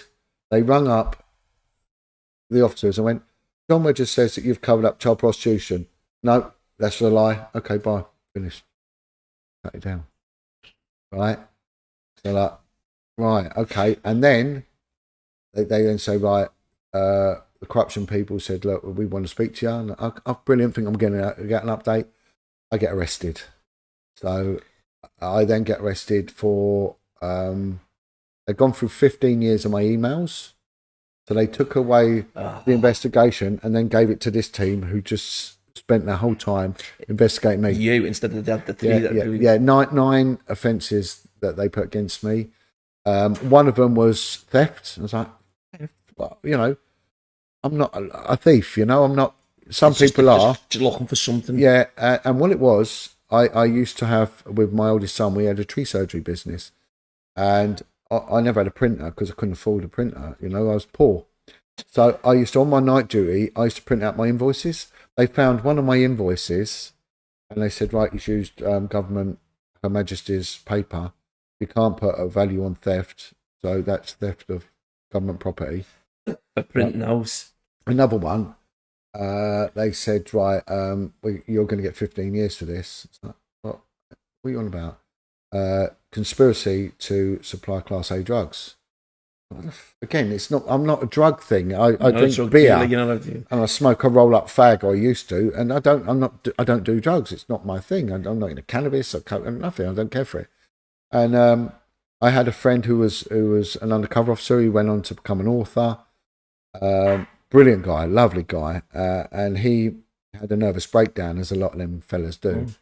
He had a nervous breakdown, and he left the police and went to live in France. But his legend, his altar, as it would be classed, was as a tramp, and he'd have a little dog with him, and he had tattoos all over his body, and he'd live on the street.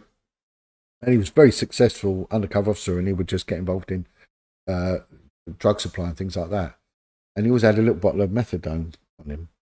and he was coming to be interviewed by BBC Radio and coming to London, and he just wanted a friend. He was lonely and he wanted an old mate, and he'd lost all his contacts, but he knew that because I'm unknown Wedger, I'm the only Wedger in the UK, let alone in the police.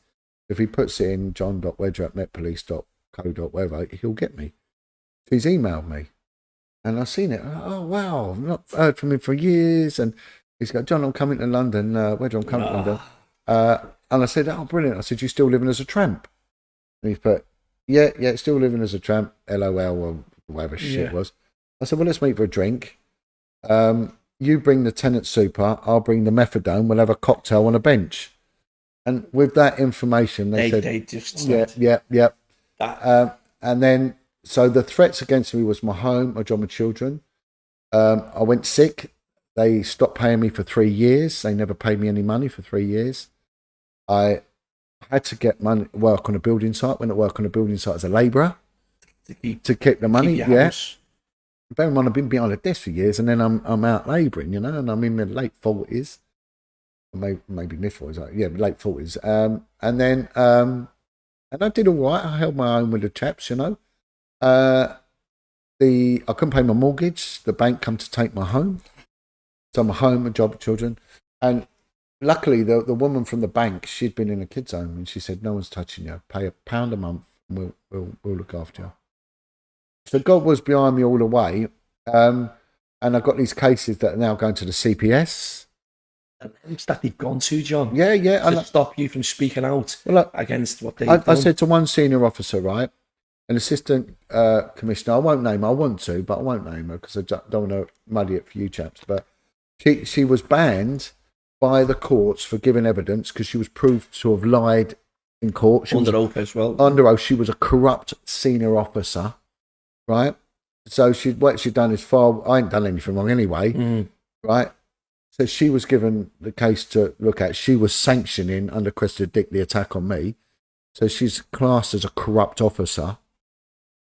And then I said, if you do anything to cause the displacement of my children, I will come in and I will cut you ear to ear. Right. The next thing, threats to kill. I go in one day, they want to interview me, the corruption police, and I sat down, and this guy, just thought he was a big tough guy, thought he was trying to intimidate. Yeah, they sent their tough guy in there, and I said, okay, so you're going to interview me? He went, yeah. I said, and afterwards, so you're going to get me to sign the seal for the CDs or the tapes? He went, of course, that's a procedure, you know that. I said, well, have you got the seals? He went, yeah. I said, well, give me the pen, I'll sign it now. He was thinking, he gave me his pen. I got his pen, I said, see this, I'm going to stab it straight in your eye. And that was it, right, attempted murder. And it went on like that, that's how it went on. And you see this bloke's face, you saw the blood drain from him, and I got it in my hand. So I'm going to stick this straight in your eye. And it kept going up. But the real low point, but this was a turning point. This was a big turning point. Was one of my boys was an excellent rugby player, right? He was up and coming. He was semi-professional. He was on his way for a good career. He was a good athlete. Tremendous, lovely boy. He has a terrible accident, and his spinal column is severed by 96% at a very high vertebrae, so it's dangerous. His life is hanging in a balance. He ends up in intensive care for months. He's getting worse. He's paralysed from basically the eyes down. And it's not good. So I said to one of my colleagues who was like the liaison with me, you've got to tell the police to ease off on me because I'm not the person I was. If anyone comes near me, I said, I was angry. I'm ready to go. Kids and stuff. Said they need to know where I'm at. His son's he's anyway. One night I get a call from the hospital. I've been to visit him. He's couldn't do much. He's got tracheotomy in. They're feeding him through pipes. He's lost a lot of weight. And anyway, I go home. I'm tired. I'm exhausted. I've got no money for fuel. It's just not good. And as soon as I get in, there was a can. I always remember a can of San Miguel beer. I'm thinking, I need this. I drink this beer. Yeah, it's beautiful. And then my phone goes, house phone, and I answer it, and it's a consultant at the hospital, and he's at a specialist unit miles away from my home. He's at it's a unit that deals with neurological and spinal injuries, you know. And he said, look, unfortunately, as an instant police, you've got to come back to hospital. They won't tell you. Please, can you make your way now? Matter of urgency. So I don't know how my car even got me there anyway. I get there. I'm skint. I've got all of this hanging over me. It's just not a good time. I go in there, there's 3 consultants, and they stand around and they say, unfortunately, we've lost your son. His organ stopped. His brain stopped. He's been dead for 10 minutes. We've had 7.5 minutes of resus on him. We managed to get a trace brain algorithm. He's on 100% life support, 100% life support. And what happens is when you ventilate someone 100%, your lungs are filled up with these little bags called alveoli. That's what exchanges the oxygen into your bloodstream. And that's why divers suffer things, a lot of damage, lung damage, because the pressure, like the bends and all that, it can blow these out. But it's called barotrauma. I knew that from when I was diving. And he said, look, if we inflate his lungs 100% for too long, we permanently, irreparably damage the alveoli, and his lungs will need transplanting. They'll be damaged. So therefore, we can't exceed 5 days. We're going to be pulling the plug on 5 days. We don't expect him to gain consciousness. We don't expect him to recover. If he does, he'll be in a vegetative state, and his life expectancy is so short. Yeah. We suggest you just spend this time constructively with your son. So I did 3 days with my son, and when they would come and do the personal care, the cleaning and all that, I would go into the chapel that they had there. They got the chapel, and it's a multi-faith thing. You've got the Hindus with their little bit, because they've got a lot of Indonesian doctors and Sri Lankan and Filipinos and all that. And the Muslims have got their little bit facing Mecca, and there's a little altar there, right? And there's a Bible, and I sit there and have that little moment, and I read through the Bible. I start getting angry, and there was people coming in and praying, and I'm getting really, really angry, and I start cursing people. I start cursing God, and then I'm saying, how can you expect me to help these kids when mine's dying? These people abuse their kids, they rape their kids, and I'm shouting. The security get called. Yeah, it's a chapel, and I started shouting at single parents, these slag mums that have kids, and I'm sorry, but I'm saying it as it is, and they don't care who the dad is, and they allow men in, and they abuse their kids, because statistically, a step parent is 30% more of a sexual risk to a child than a normal parent. 80% of all sexual exploitation goes on within the home. So when we hear these things about grooming gangs, what do they call them, Kashmiri Pakistanis, they're not representative of the whole scheme of sexual exploitation of children. Let's get it right. The biggest threat is in the home. In the home. Parents are more likely to abuse, and step parents are 30 times more likely to abuse. Let's get this right, viewers, right? We need some context. The public need to know these statistics. They need to know this, right? And this is why it's so important not to have a broken society. And those that have been abused, there's a great propensity that they'll be abused. A mother that's been sexually abused, she's got a greater propensity to fail to protect her own children and allow some of these monsters in. And this is how it is. I'm sorry if it upsets people. I don't care.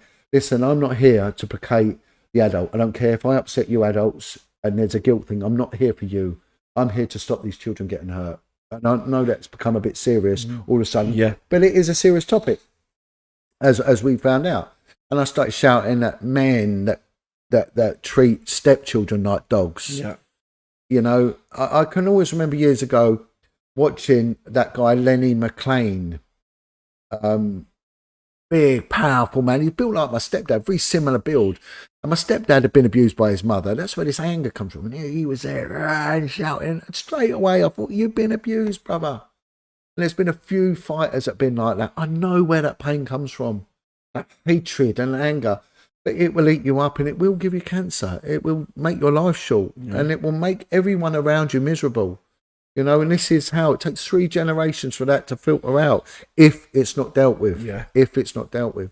And many people have gone on to break that circle, many people. So let's always have hope. And let's always, you know, that's it.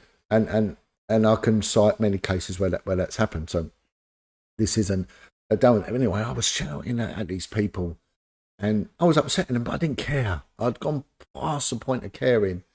And then I started cursing God, which maybe many survivors do that. Where was God? And I'm a Christian. And I say, Jesus Christ is the way, the truth, the light. And they say, where was he when I was abused? And it's a tough one to answer, you know. But that weren't God that does that. That's evil that does that. Let's get that right. That's evil that does that. Pure evil. Anyway, something happened. And then I fell on my knees. And I stopped shouting at God. And the security come anyway. It was probably a wise choice. And then I said, Jesus, you are the shepherd. You tell us that you'll leave the 99 sheep behind and you'll go out for the one that's lost. In the darkness, that's what you've told us and that's what you do. You stick to your word. And I said, can I give my soul to you? Save my son and I will be the one that goes out there. Yeah. No matter how dark, how cold, I'll do it for the children. Not for the adults, but I'll do it for the children. Because you were sent here for the kids. You know, I truly believe that. I said, but please give me my son. He's not hurt anyone. He's a good kid. Yeah. And I was broken. And it was not left, John. There was humility in it, but I've been hurt so much. Anyway, it doesn't end there. But this is where you must always have faith and hope. I go back in and I say, I'm going to say goodbye to my son. I've got my little boy at home. He's 15. He needs me at home. I need to go home now. It's done. And I'm going to tell them, pull the plug, it's done. It's done. That is, John. Yeah. And that was it. So I went back in and I can remember my son was there. And if anyone can remembers, I can't stand these foot soldier films with this Pat Tate nonsense.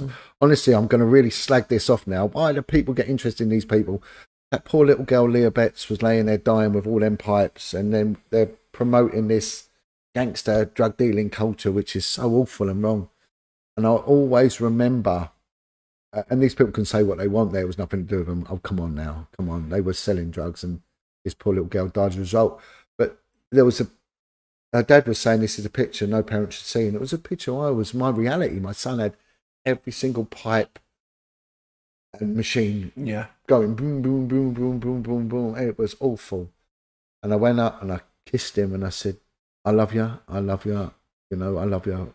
And that was my parting thing. Son, I love you. You'll never understand how much I love you. And as I did it, as I walked away, his eyes opened. I was like, what? His eyes opened. And then I said, move your foot. And he moved his left foot. So move your right foot. And he's still got paralysis in the left side of his body, but he can use his feet. So move your right foot. So I know that connection's going. He grabbed my hand and he grabbed my hand. He said, son, I love you. And he mouthed, I loved you, but he got pipes. Yeah. And the machines all kick into life. Hey, got mad. It's all going beep, beep, beep. And they all come in. The trio, the consultant rushes in. So I'm done. I'm going. And I'll jump forward a couple of days, but I'm going to bring it back to this day. The consultant said to me, we don't know what happened. This shouldn't have happened. To get your boy home as quick as possible. This is going down as a miraculous recovery. We have no medical explanation. He walked out of the hospital weeks later. He walked out. When he said he was paralysed from his eyes down. There was no way. He walked out of the hospital. When I give my talk, I do a lot of talks, and I do this, and I put on the screen. I said this was last year, and it was last year. He is now a skiing instructor.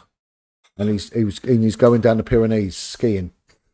There's no explanation. How do you explain that? Is that But what happened was I was gone. I got in my car. I had no Diesel. I don't know even how I got home. I get home, and as I drive past my house, there's a car parked outside my house, and I'm thinking, I recognise these cars. There's two guys there, and I'm thinking, no, I'm not happy about this. So I turn around and I go around the back of my house. I park up and I go in through my back door. And as I go in, I look through the kitchen window, and on my drive, there's my son. He's working on his car, my older boy. And there's these two guys talking to him in suits. And they're going, it's Jon Wedger here, Jon Wedger. He's like, don't know who you're on about. He's being loyal. What's your name? He's not telling them. And I thought, oh, it's not his fight. So I opened the door and I went, yeah, you want me? Are you Jon Wedger? Yeah. They both get out of the warrant cars with Detective Sergeant and Detective Constable so from the local constabulary. And they said, you're under arrest for child neglect.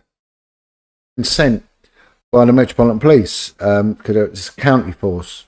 And they said, look, you're under arrest for child neglect and child abandonment. Because I left my 15-year-old kid supposedly home alone with my 23-year-old boy. I think he may be older than that, 20. But anyway, they were then going to take my youngest kid into care. So the prophecy that was laid out to me: your home, your job, and your children. That's what they said. Didn't they? Yeah, and near enough every single one. I'm gonna lose not only my job but my liberty, because I've got 9 cases that will end up in Crown Court. Because I would take them to Crown Court. There's no way I would settle for anything less. Jury. And I said this to the commissioner, and I said, look, you know, what I'm going to do is I'm going to plead guilty to everything. And I said, but I will take this to Crown Court. I will have my say in Crown Court, because whatever you said I've done. I don't care. I said, if you're right and I'm wrong, so be it. But I said, I'm going to go to Crown Court and I'm going to tell the world exactly what's going on, and they will like me and hate you, and you will lose. You know, that's what I said to him. You know, I'm now looking at my home going. I can't pay my bills. I don't know where the money's going to come from. And now they're going to take my kids. For what? For what? For speaking out about the truth that's really going on. But the fear had gone. It's a really weird thing had happened. I was no longer frightened. Whereas before I was frightened. And that's where the anger come from. But this time I wasn't. And I said to the guy, look, you need to get on your radio and call up for more units. I said, because I'm not going with that stuff. Yeah, and you know, I'm going to bite you, and I'm going to poke your eyes. I said, look, yeah, I'm not teething. Yeah. I'm going to. I said, I'm going to tear lumps out of you with my teeth. Whatever you do, I said, it ain't happening. And I said to the guy, before you do anything, to the older one, before you do anything, I said, you need to hear what's going on. And I told him. And he turned around and he said, you know, I was in the army and then I joined the police. I retire next year. He said, I'm fed up of all of this rubbish. He said, they've lied to us and they've stitched you up. He said, ain't no one touching you or your kid. He said, we're done. We're gone. And the constable that was with him was like, no, I want to. And he went, no, it's finished. And then at that point, my 15-year-old boy come back from the shops. I said, please talk to him. So they said, look, if we could just chat with him, and it's finished, it's dealt with, it'll be put to bed. I went, yeah, do it. And they did. And that was it. They walked out. And from that point, it was, I don't know the timescale, but very quickly, the CPS dropped every single case thrown out. Dropped it, not in the public interest, bomb, all gone. They didn't want to give me my pension.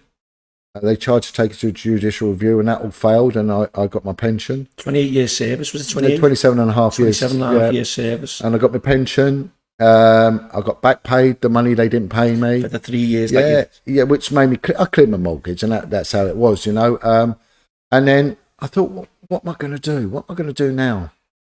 And my mate said to me, he said, look, you've got all these skills, you know, why don't you go and talk to people that have really been through it and give them a voice, call it the voice for the voiceless. Yeah. So I thought, well, okay. And then I got in touch with Chris Lambriano, who's, for those that don't know him, he's infamous for his but his henchman role with the Craig twins and going away for the murder of Jack the Hatter Bitty, and now he's born again Christian, and he helps prevent knife crime. So he was on the telly, and he was working for some community rehabilitation centre, residential rehabilitation centre.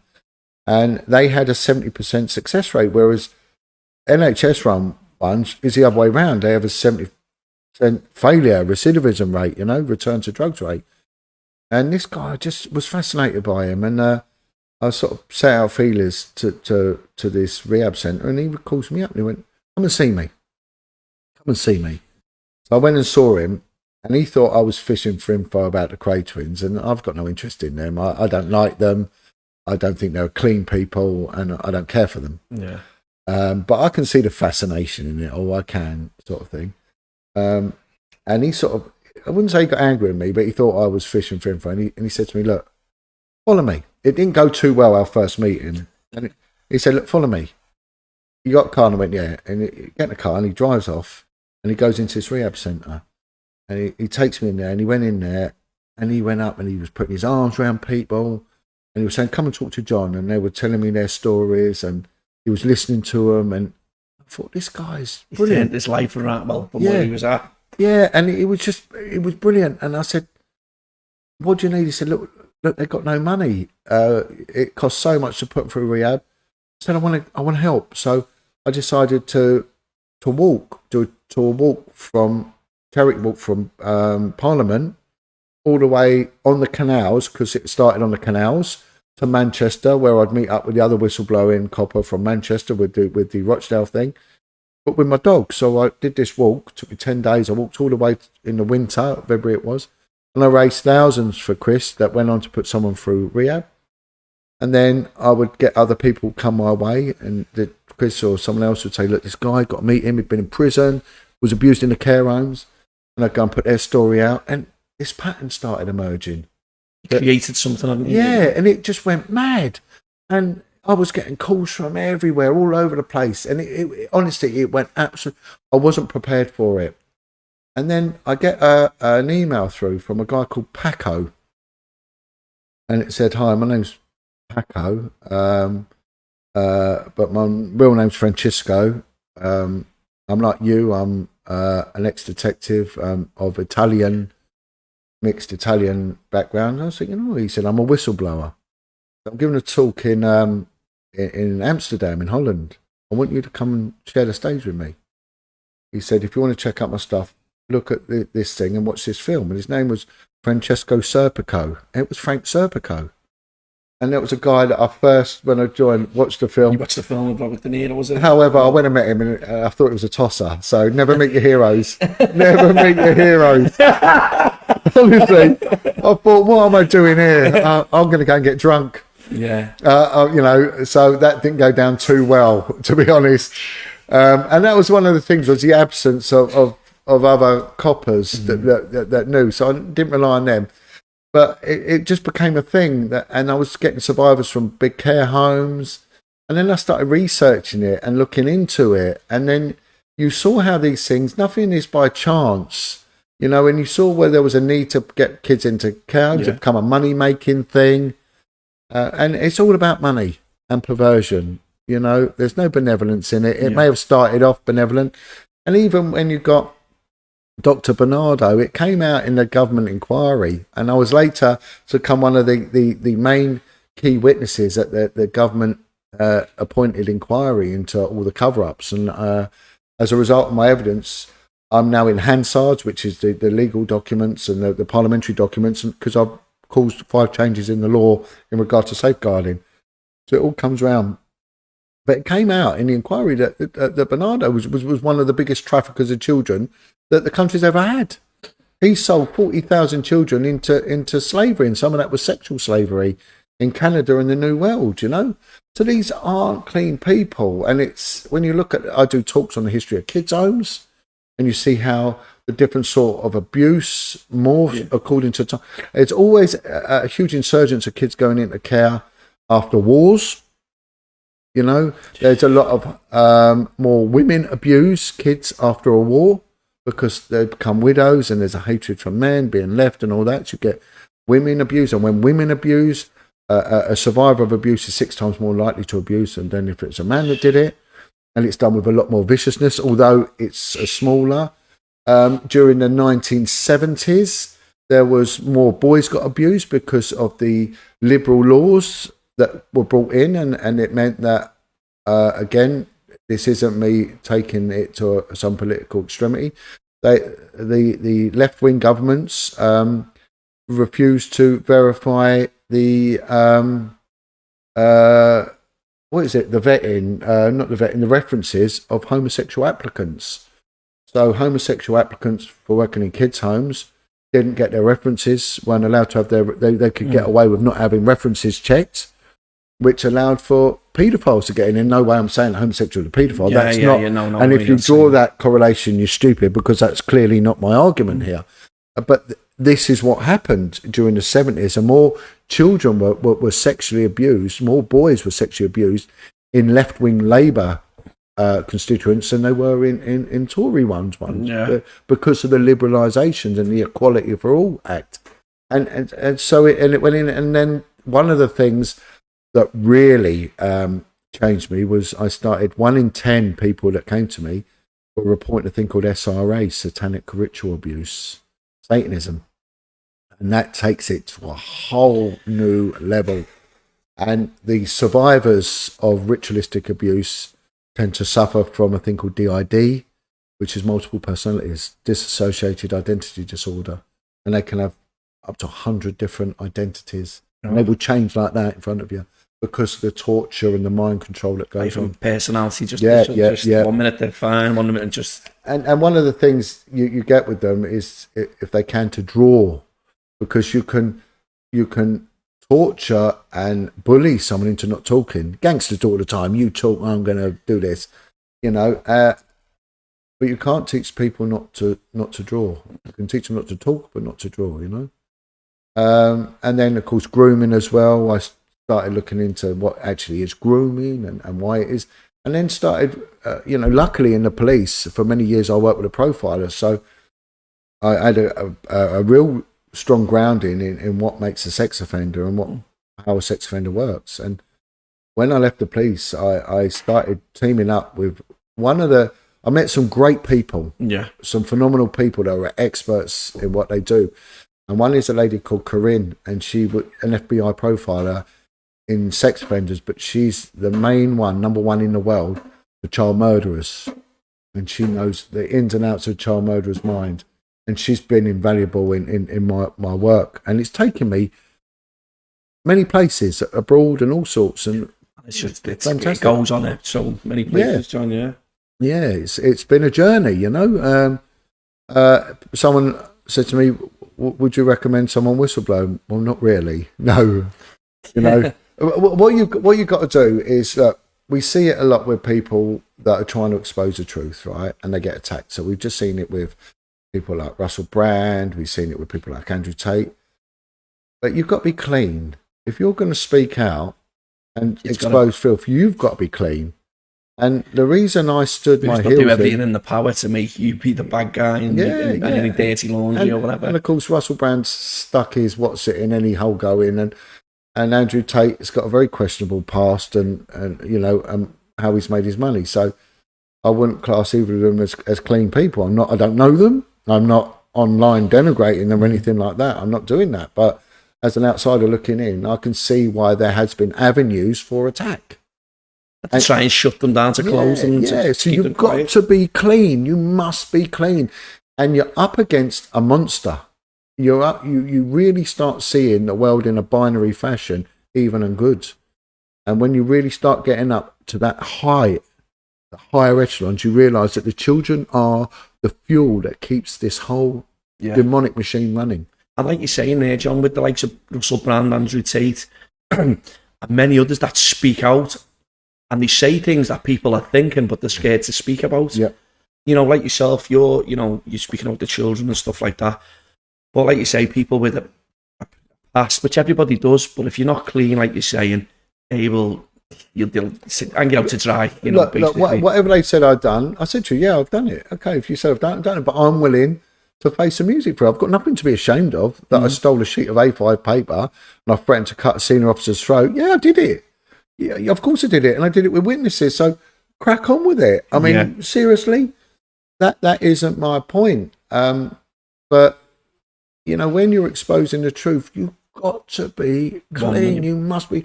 And look, it's a war of attrition. They have got the money and the manpower to see it through to the end. You haven't. Yeah. You've only got your internal resolve, and there's a right way and a wrong way of doing it.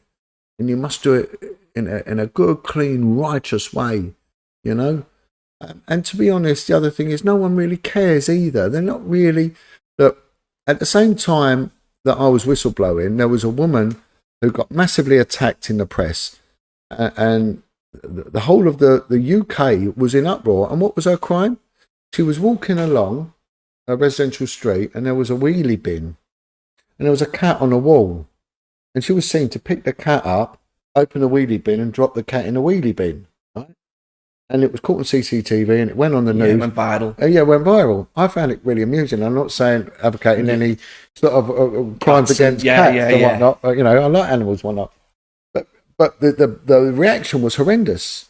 Yet we think of like the grooming of kids like some sort of movie with Liam Neeson in it, where it's these Balkan gangsters picking up our children and it's nothing. It's going on wherever you've got a kid's home. You're going to have it, and it's going on under your nose, right? So this is my argument, and it's simple as this: in order to police this, you do not have a reactive police, because you're not going to see it, right? So the police on the streets are reactive. They're like the fire brigade. The fire brigade don't proactively look for a fire until you get a call. They get a call. They don't drive around and think, no, they're totally and utterly reactive. Keep it going till we get there, lads. We need the work. And so is uniformed police. They are reactive. Detectives are different. They're proactive. You need proactive policing that are actually going out and using their detective ability and their trade craft to shake people down, to find information, to put bugs on cars, and to get informants working on it. And with this horrendous, heinous crime of child sexual exploitation, child prostitution, term it what you want. I get attacked for saying prostitution. This isn't a seminar in semantics. The words, don't let them take precedence over the actions here, right? You need to be proactive, and you need to go out there and really knuckle this, which I prove can be done. Unfortunately, they don't want it done. There's many reasons. They've lost that trade craft of doing it. They rely on these paedophile hunters to do it. Yeah, they're doing a sterling job. We had Sean and we had elusive child protection units on what they do. Some of the stuff they told us. I mean, me and Chris were absolutely, we couldn't believe. Like yourself, John. Some of the stuff that they have to deal with.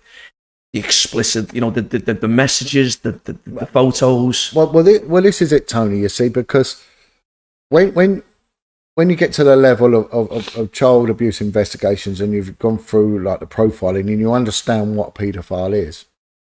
Now, one of the most dangerous sex offenders will manifest itself in a very, very tame way, and that is the flasher, right? Now, I've got a friend who does a paedophile hunting, right? A big, strong guy. He said, John, we caught a flasher. I said, listen, you've got to get as much info as you can, because a flasher will kill in a heartbeat, right? He'll go, how's that? It's all to do with the intention and the opportunity. The intention's always there, but the opportunity doesn't present itself. So they will get their cock out in front, and they will gauge the environment, and they will gauge the reaction. Now, if all of a sudden that swings in their direction, and they've got the environment and there's no one about, and the reaction is right, they will be like a predator. They will catch and they will kill. And I said this ages. And when they had this guy, Wayne Cousins, and they said, when I found out that he was a flasher, I went mad, right? And I did a podcast on it. It said the Metropolitan Police had information that Wayne Cousins, 2 days previous or whatever it might have been, had flashed his cock in a McDonald's. There was a couple of occasions when he'd done that, and they never picked up on it. The number one crime fighting agency, the benchmark of professionalism and detective ability in the world. And I called out to Mark Rowley, the commissioner, and I said, you've got to deal with this. And he actually turned around, and Mark Rowley, the commissioner, turned around and said, we should have picked up. We're aware that flashes are volatile, dangerous. Yeah. And I knew from that point, when he'd flashed, he had murdered that girl. And he had. Yeah. Because I know that mind. I know that mind. Now, anyone else think, oh, no one was really out. He only got his knob out, you know. This is different to guys that get their knob out and you know, look, if a man's a shagger, right? And again, this isn't me having any sort of sour grapes over blokes that are, and maybe I'm not or whatever, you know, not that, right? What will they do? They will go where a woman is. Their intention, we've all know blokes that are shaggers, right? Their mind is always on pulling birds. And every woman that walks by, they think, yeah, I would. And they're good because they will tell women what they want to hear. But their intention isn't to make that woman feel good. It's to shag her. It's a grooming process. And this is the same with children in care homes. They're lacking that emotion, comfort, you know, that matriarchal love. They're lacking it. There's a huge void in their life. And all of a sudden, these young Romeo boys turn up and they're like, you beautiful lady, I'll do this to take you and come. And then they start up a relationship, a sexual relationship. The drugs come into it, the cannabis always starts off with cannabis. Yeah. And then, you know, and then it goes on to that. And then come meet my friend. Their friend has a go, come get money, give you money. Get your friend. And that's how it works. Yeah. And that's how it works. I've dealt with men that have done that look, if we look at the ethnic demographics of pimps, right? You go back to the heyday of crime in London, like the swinging 60s, the Cray Twins era. Who were the pimps? The Maltese. The Maltese were the biggest pimps in Soho in the 60s. That paved way for the Jamaicans. They had a go. And then it moved on. And then it became the East Europeans. The Lithuanians had a go. And then Albanians, the Kosovans, they've all had a go. It alters, it turns all the time. It molds. You know, whenever you get a new group in, they, you know, look at Spain. The first Brits that went there were the gangsters going to Spain, Costa del Crime and all that. Is that indicative of the British people? Of course it's not. It's like the football hooligans. It's not indicative of us. But they're the first ones get in. So it to make it a race issue is wrong. Yeah. And then we've got to look at ecclesiastically how many church schools were run and where the priests were doing the same. It's just on a long list, isn't it, John? You know, basically, it's scary. Crime has always got its influences, right? Paedophilia is just so different. It's such a complex topic, and it's a need to feed what's going on inside. And when people have come from damage, no matter what it's been, you take our cabinet, our political cabinet ministers. Right? I've spoken to a guy. He's an author. His father was a lord. He was taken away from his mother at the age of 5. His mother died. He was raped by members of Churchill's cabinet.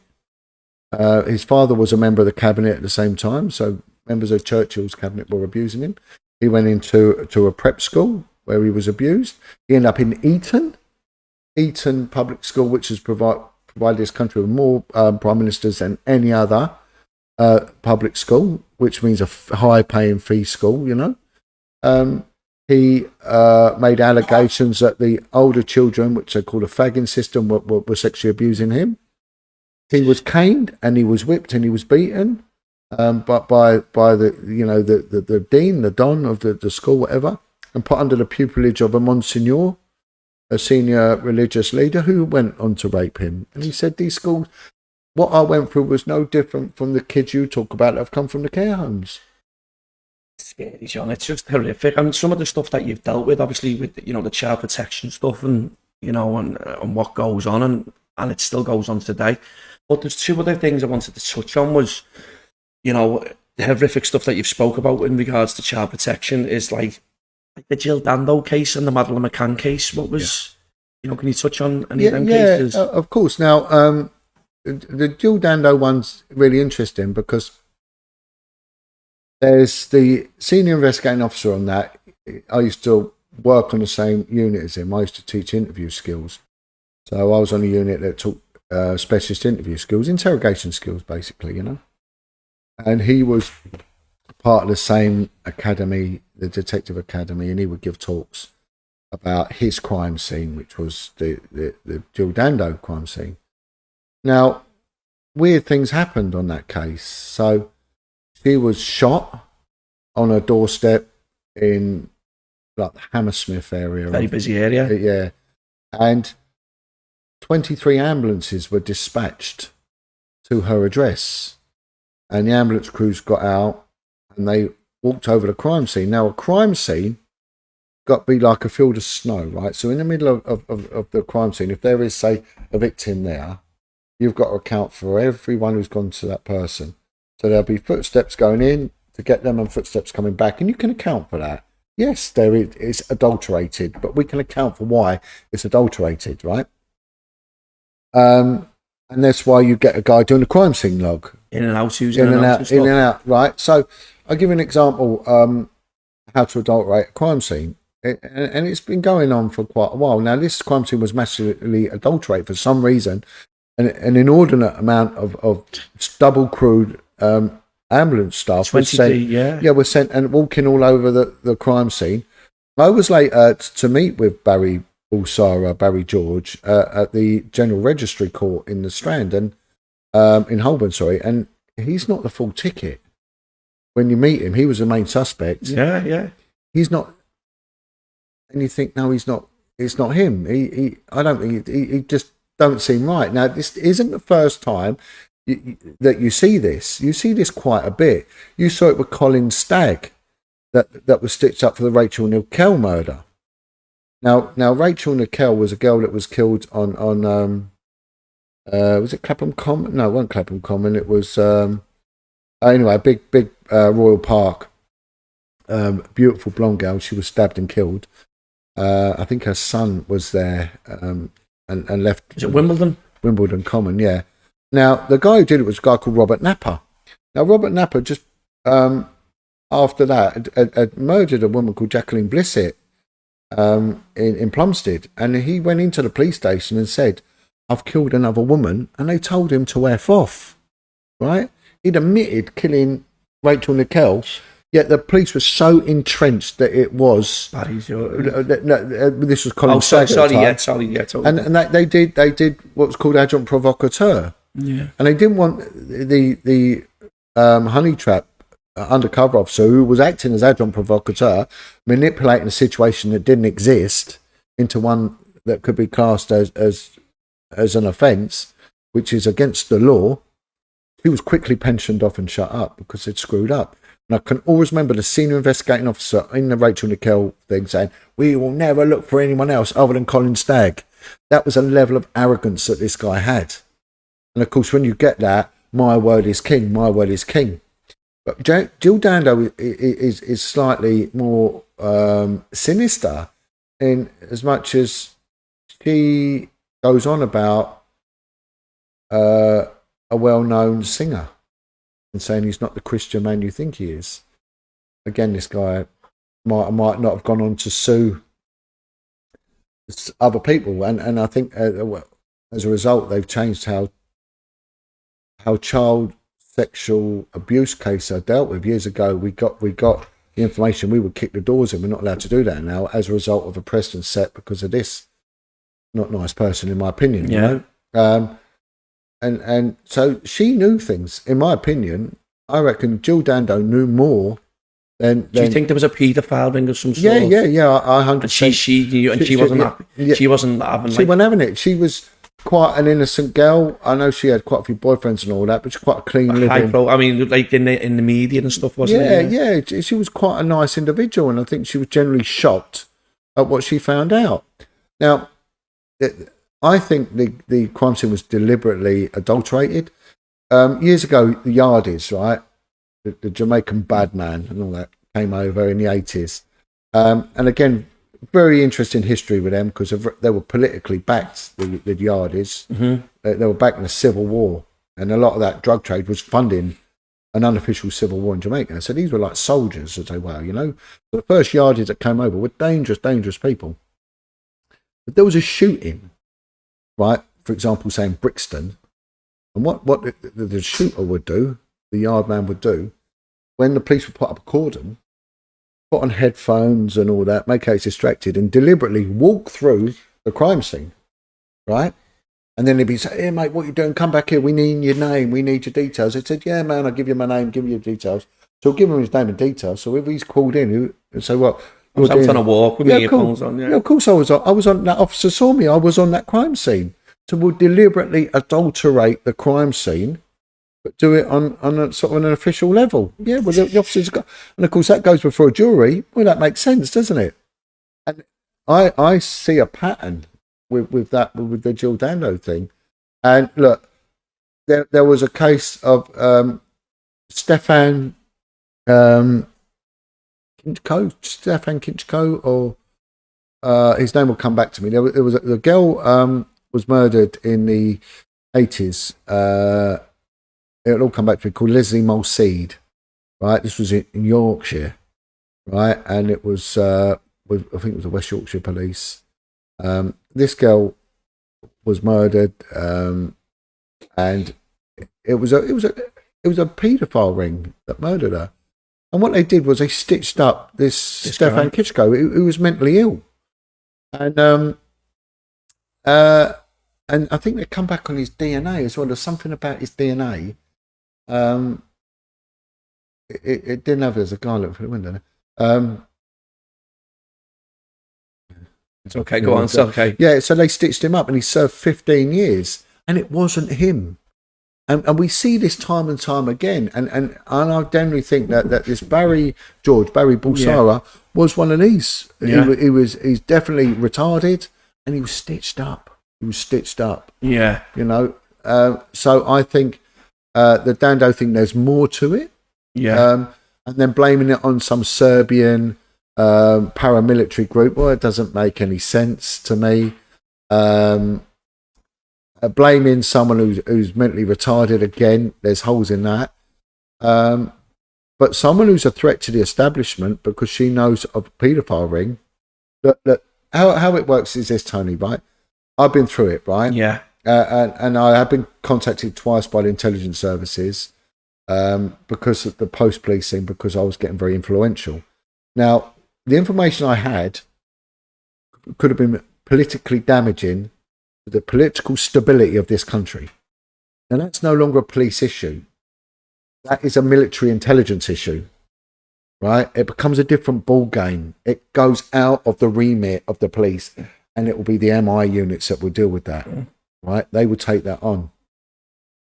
And it's really strange because when you look at their history and their involvement that they've had, especially with the Elm Guesthouse cover-up, the military intelligence were heavily involved in that and covering it up. And at the time, the guy that was in charge of MI6 was a paedophile. His name will come to me in a minute. I can see his face. He got convicted of paedophilia, and he was in charge of it. And we see it all the time with the kids' home. There was a case in Belfast.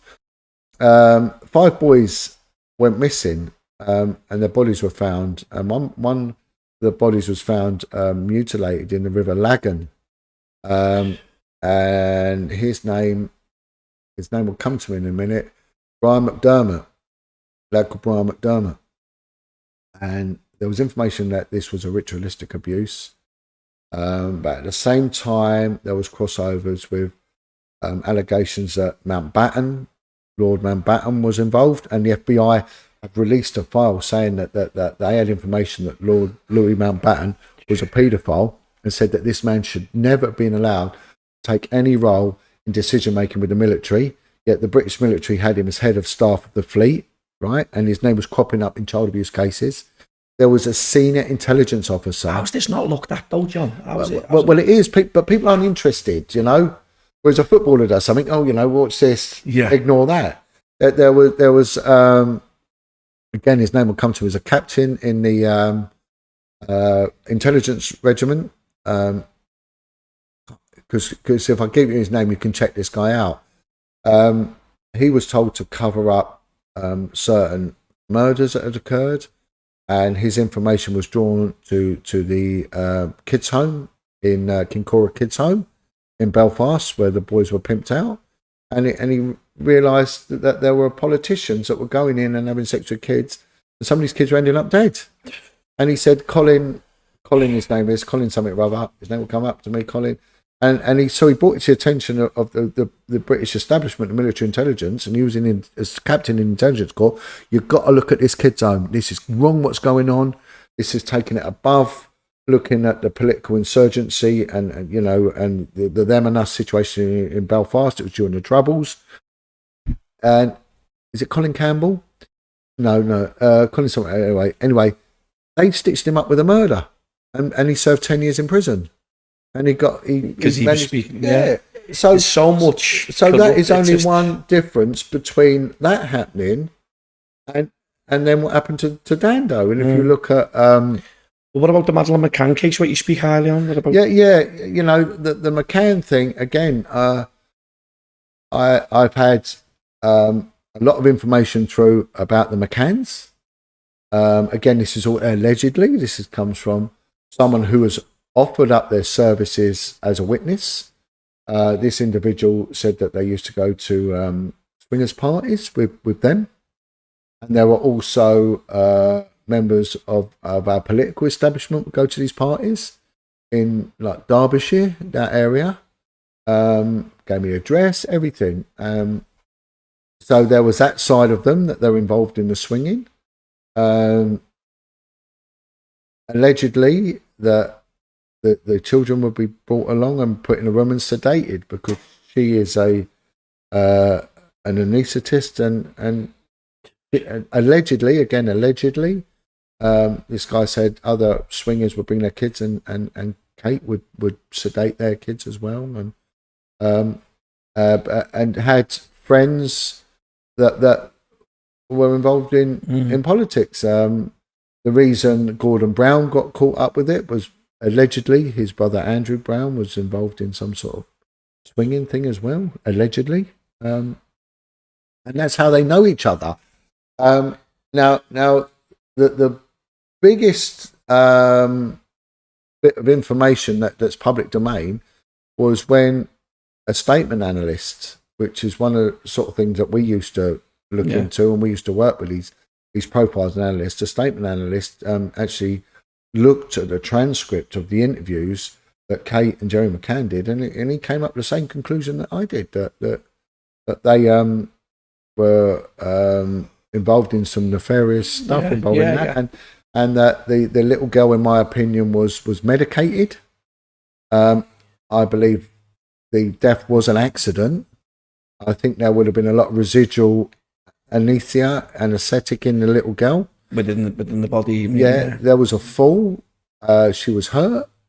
There was blood was spilt somehow. I don't know. The cadaver dog picked up on the scent, and there was a need to denigrate the cadaver dog. Now, these cadaver dogs were used in the Haute de la Garenne case. Like I said to you about the senior police officer in Jersey, who found the bodies of kids that had been mutilated, and that them cadaver dogs found them bodies. Mm-hmm. And there was a need for that dog handler to have his credentials rubbished and the dogs be rubbished because their reactions was almost irrefutable. They can't lie. Yeah. They can't lie. So they went out to attack everything that was strong evidence. The dog picked up on a scent. Let's get it right. Picked up on a scent in the room. Yeah. My opinion is, I think that, again, that the kid probably died a day before the actual alleged death or abduction. The chances of a transient paedophile walking through, climbing in through a small window, abducting a kid, finding and leaving them other little ones, but picking the bigger one up, escaping again through the same window and gone forever. I mean, it's just, it would go into the millions to one that the chances of that happening. Why are they not taking the kids out with them? It's a child-friendly country. None of it makes any sense. I think that she's a liar. I think he too is a liar. I think that they've used an extra bit of time to come up with a watertight story. Yeah. I know that friends and colleagues collude and make up watertight stories because I spent my whole career in an industry that did that. Yeah. And any police officer that turns around and says that they haven't given false witness is an effing liar. Because the first thing they teach you to do is to lie, and to lie under oath. So every single copper, I don't think that any copper should ever stand trial for lying under oath, because they all do it. They all do it. Every one of them lies, and so do the social workers. Everyone lies. If you're caught stealing from work, what do? You lie. Everyone's got a perk, haven't they? If you're late, was you late here? No. You all lie. Everyone lies to protect their back, but it's to what degree do you deem it? At the expense of it. Exactly. I think that there was a need to get rid of that body, because I think the body may well have harboured evidence of sexual abuse. That was my opinion.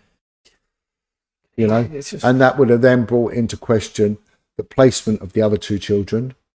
The fact that all these individuals jumped to their assistants, like Gordon Brown. Well, if his brother was in that inner circle, there would be a need to, That how does a secret society work? You call on favours. You all call on favours. There's a need. Look, Tony, for example, if I'm cheating on my missus, I'm not married or anything like that, but if I'm cheating on my missus, and last night I went out with another bird, I ring you. I say, Tony, look, if she rings, say you was out with me drinking, right? Say we went to this pub, and that happens all the time. And you go, yeah, I'll do it. That's exactly what they've done. They all harbour a dirty secret. There was many things that were covered up. There was one couple went to the police, and they said about them, look, we're not happy that what went on. There's something not right about these people. There's something perverted going on with them. And they never looked into it. I'm telling you now, they will never find a body, and they will never convict anyone, because, in my opinion, it was a tragic accident, but the culpability lies with the mother and indirectly with the father. Yeah. I think it's the biggest cover-up the police have ever done. Operation Grange, that is the operation that run it, that should be subject to a public inquiry. Investigate, and every officer that has been involved in that needs to be scrutinised by the Home Affairs Select Committee. I would say it's the biggest cover-up and scam ever, the investigation to Madeleine McCann. I think it's shocking. And I think anyone who believes the official narrative, I think they might as well believe the Diana's death as well. Yeah. The same thing. I think they're soft in the head. People like you say, John, it goes on, and it's sad that it goes on where, he should be brought to, the truth should be found, and it just gets covered up, like you say. And that's what we discussed on the podcast today, do you know what I mean? Like, people trying to cover stuff up and brush it under the carpet, which it shouldn't be happening whatsoever. The simplest answer is always a correct one. They come up with all these big theories and all that. No, let's keep it simple. People are people, and people have needs, and sometimes people have twisted, perverted needs, and they can't help themselves, and they will have to fulfill them, and they prey on the vulnerable. And conspiracies of silence work. You can threaten people and scare people into saying nothing. You can. Yeah. It happens all the time. It's bullying. Yeah, of course. It's bullying, the ultimate in bullying. And that's why bullies are dangerous people. Because it is a very power as well, isn't it? Yeah, it's a perverse mentality. Very perverse mentality. And it will always go on. But what it needs is to people to stand up and speak out. I spoke out about the bullying against me as a whistleblower, and I had a politician say to me, but John, there's laws to protect whistleblowers who speak out. I said, yeah, and there's laws that say you shouldn't rape children, but kill surprise, people do. And I thought, what a naive attitude for someone to adopt. Well, it can't happen because there's laws that say it shouldn't happen.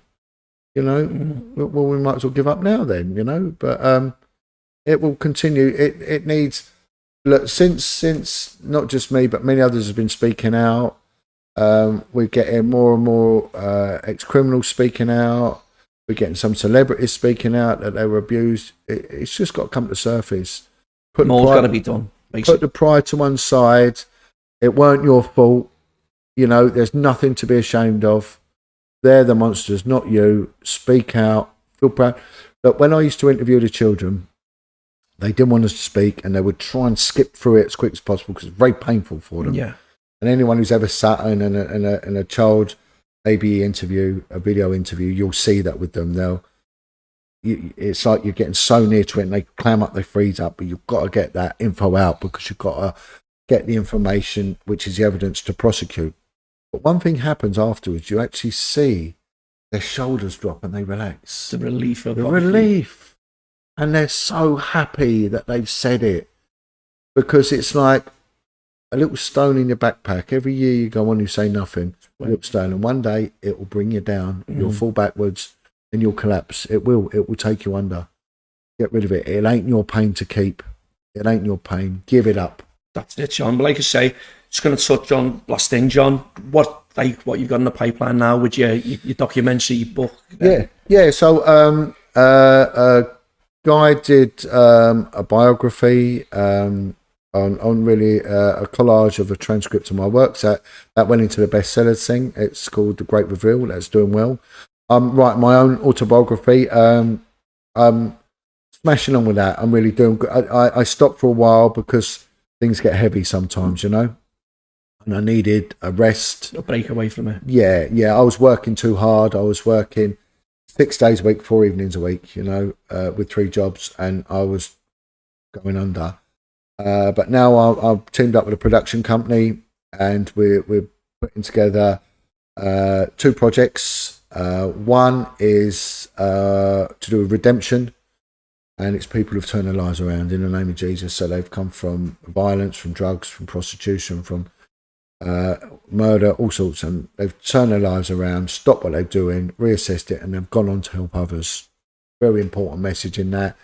I've been raising money. I've got an Indiegogo site. We're trying to get £5,000 to pay for the whole thing, front and back. So please, if you want to donate, we'll put that in the description. Yeah, we'll give you that. But we've got enough to get going to start anyway.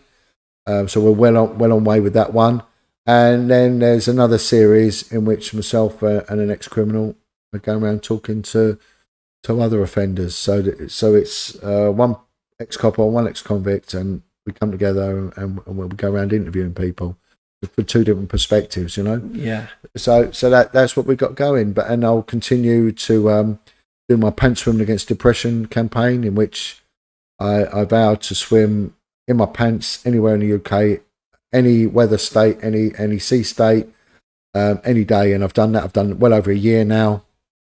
I've been all over the UK, swimming in my pants all throughout the winter and everything. And that is to highlight the unparalleled benefits of cold water therapy, to remasculate men. I think there's an attack on masculinity. I think there's an attack on men in society. I want men to go back to what they were, solid, strong father figures. There's a lack of a patriarchal society. I think men are under attack, and also the suicide statistics for men between 20 and 50 are shocking. Absolutely shocking. I think anyone who loses their life to suicide is a big tragedy, and I want to do my best to prevent suicide. Highlight it in young men. Swimming in cold water raises the endorphin levels, raises the adrenaline levels to unparalleled degree. It's incredible what it does. If I do a cold water swim, I'm high for 3 days, and it works. It works. It really does work. And doing that, I'm going to start doing a few more on my little podcasts. I do my Brew with a View, Brew with a Street View. I've started them back up and again. People can find that on Facebook, is that? Facebook, mainly Facebook now. Yeah. Some on TikTok. YouTube keep banning me.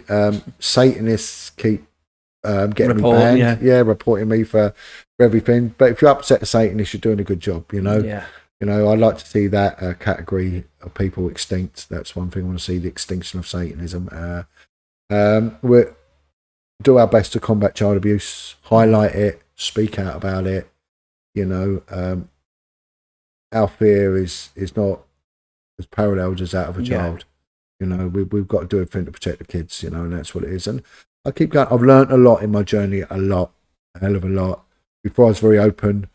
I'm not going to be as open anymore. It's going to be more of a confined. Keeping it, yeah. Very small little unit now. I've learned a lot. Hurt people can hurt people, and sometimes they attack those that are trying to help, and it can be. This is it, John. I just want to say thank you for an absolute powerful podcast.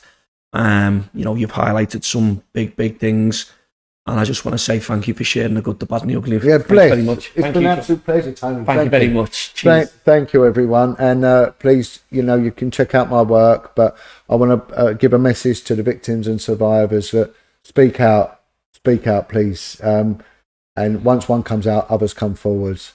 And let's try and banish this in, you know, expose it to the light and banish it for good. And God bless all victims and survivors.